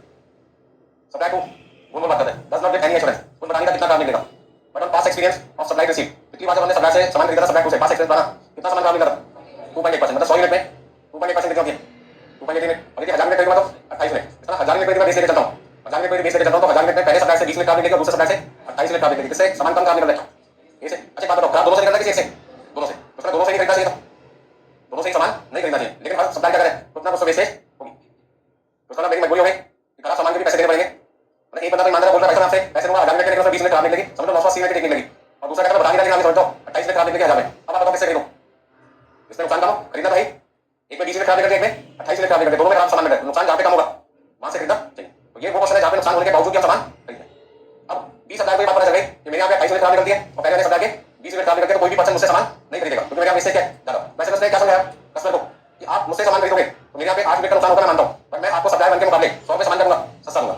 देखो कहानी का बात, तो मैं सप्लाई के लॉट 1000 यूनिट, सप्लाई करता है एक बार में कितना सामान खरीदो 1000, सप्लाई टू सप्लाई का लॉट के price which is lower by 100 as compared to source 1, supply two supply one के मुकाबले आपको सामान कितने रुपए सस्ता देना है, क्यों दे रहा है सर, क्योंकि उसको पता लग गया कोई भी बंदा मुझसे सामान नहीं खरीदेगा क्योंकि मेरे यहाँ 28 मिनट का नुकसान होता है 1000 में और दूसरे के यहाँ 20 मिनट का नुकसान होता है, कोई भी बंदा मुझसे खरीदेगा तो लालच कर दिया उसने, मेरा नुकसान ज्यादा है और मेरा फायदा भी मैं आपको 100 रुपए सामान करूंगा सस्ता। यदि वो आपको 1000 में 10,000 रुपए दे रहा है, यदि वो 1000 में आपको 10,000 रुपए देता है तो मैं आपको 9,900 रुपए दूंगा, 100 रुपए सामान करूंगा सस्ता दूंगा। अब मेरे यहाँ पर दिमाग में टेंशन होगी सप्लाई टू से खरीदूं या ना खरीदूं, तो मुझे क्या देखना पड़ेगा सप्लाई टू से जो 8 मिनट एक्स्ट्रा का नुकसान होगा, पहले वाले में 20 का नुकसान है, दूसरे वाले में 28 का नुकसान है, कितनी मिनट का नुकसान एक्स्ट्रा है 8 का, तो 8 मिनट एक्स्ट्रा होने की वजह से मुझे कितना नुकसान है, उस नुकसान को मैं कंपेयर करूंगा किससे 100 रुपए के फायदे से, यदि नुकसान हुआ 40 का और फायदा हुआ 100 का, तो अभी भी मैं क्या कहूंगा 60 रुपए का फायदा 20 से खरीदो, सप्लाई टू से खरीदो, नुकसान हुआ 150 का फायदा हुआ 100 रुपए का, तो नुकसान अभी कितने का 50 का, तो मैं कहूंगा सप्लाई टू से खरीदो किससे खरीदो 1 से खरीदो, मुझे देखना पड़ेगा 100 रुपए का फायदा लेने के बाद भी नुकसान कितना है।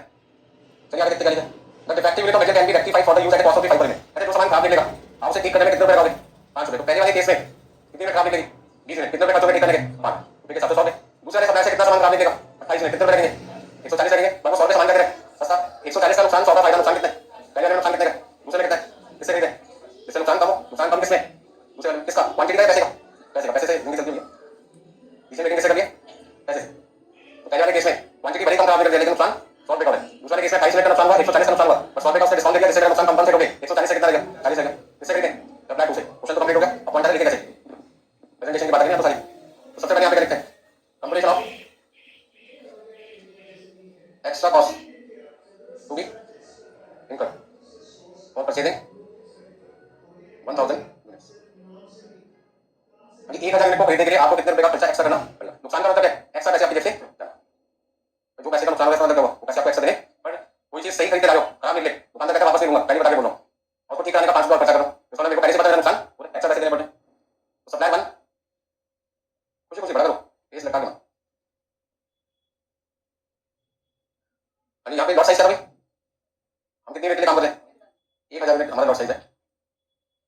Percentage of defective quantity, percentage of defective quantity. पहले केस में 2% का नुकसान है, दूसरे केस में तो डिफेक्टिव क्वांटिटी कितनी आ रही? 1000 का 2% कितना लिखूं? 20 यूनिट। और दूसरे केस में अब रेक्टिफाई कॉस्ट कितनी आएगी? Eight the rate rupees 5 per unit के हिसाब से 20 मिनट का 5 रुपए के हिसाब से कितने रुपए खर्चा? 100 रुपए। और 28 मिनट का 5 रुपए के हिसाब से 140। अच्छा, सेविंग इन परसेंटेज कॉस्ट कितना है? पहले केस में सेविंग है कोई, लेकिन दूसरे में सामान कितना सस्ता मिल रहा है, नुकसान ज्यादा है लेकिन फायदा भी है। सारे एस्पेक्ट चेक करने पड़ते हैं। आगे देखो, एक जगह 20 मिनट का नुकसान, एक जगह 28 का। 28 का नुकसान 8 मिनट का ज्यादा बड़ी दिखाई दे रहा है, लेकिन वहां पे 100 पे सामान भी तो सस्ता मिल रहा है। तो नेट एक्स्ट्रा कॉस्ट कितनी आ रही? पहले केस में 100 रुपए का नुकसान है, और दूसरे केस में तो एक्स्ट्रा पैसे देने का मतलब है दो सामान खरीद के लाओ, उसके तो पैसे दिए हैं, उसको ठीक कराने के लिए अलग से पैसे देने पड़ते हैं। खरीदने का टाइम भी पता चल रहा है, आपको एक्स्ट्रा पैसे लगाना पड़ेगा, क्योंकि दुकानदार पहले बोल रहा है नुकसान होगा ही होगा, खरीदो या ना खरीदो आपकी मर्जी, खरीदना तो पड़ेगा, बिजनेस करना पड़ेगा। ठीक है, अब क्या लिखोगे, कमेंट तो लिखोगे, क्या लिखें? Since minimum extra cost is rupees 40, hence source second is more। Economical बना सस्ता, कौन ज्यादा सस्ता है? बढ़िया है, बेहतरीन है, सप्लाई सेकंड। बस लेते हैं कभी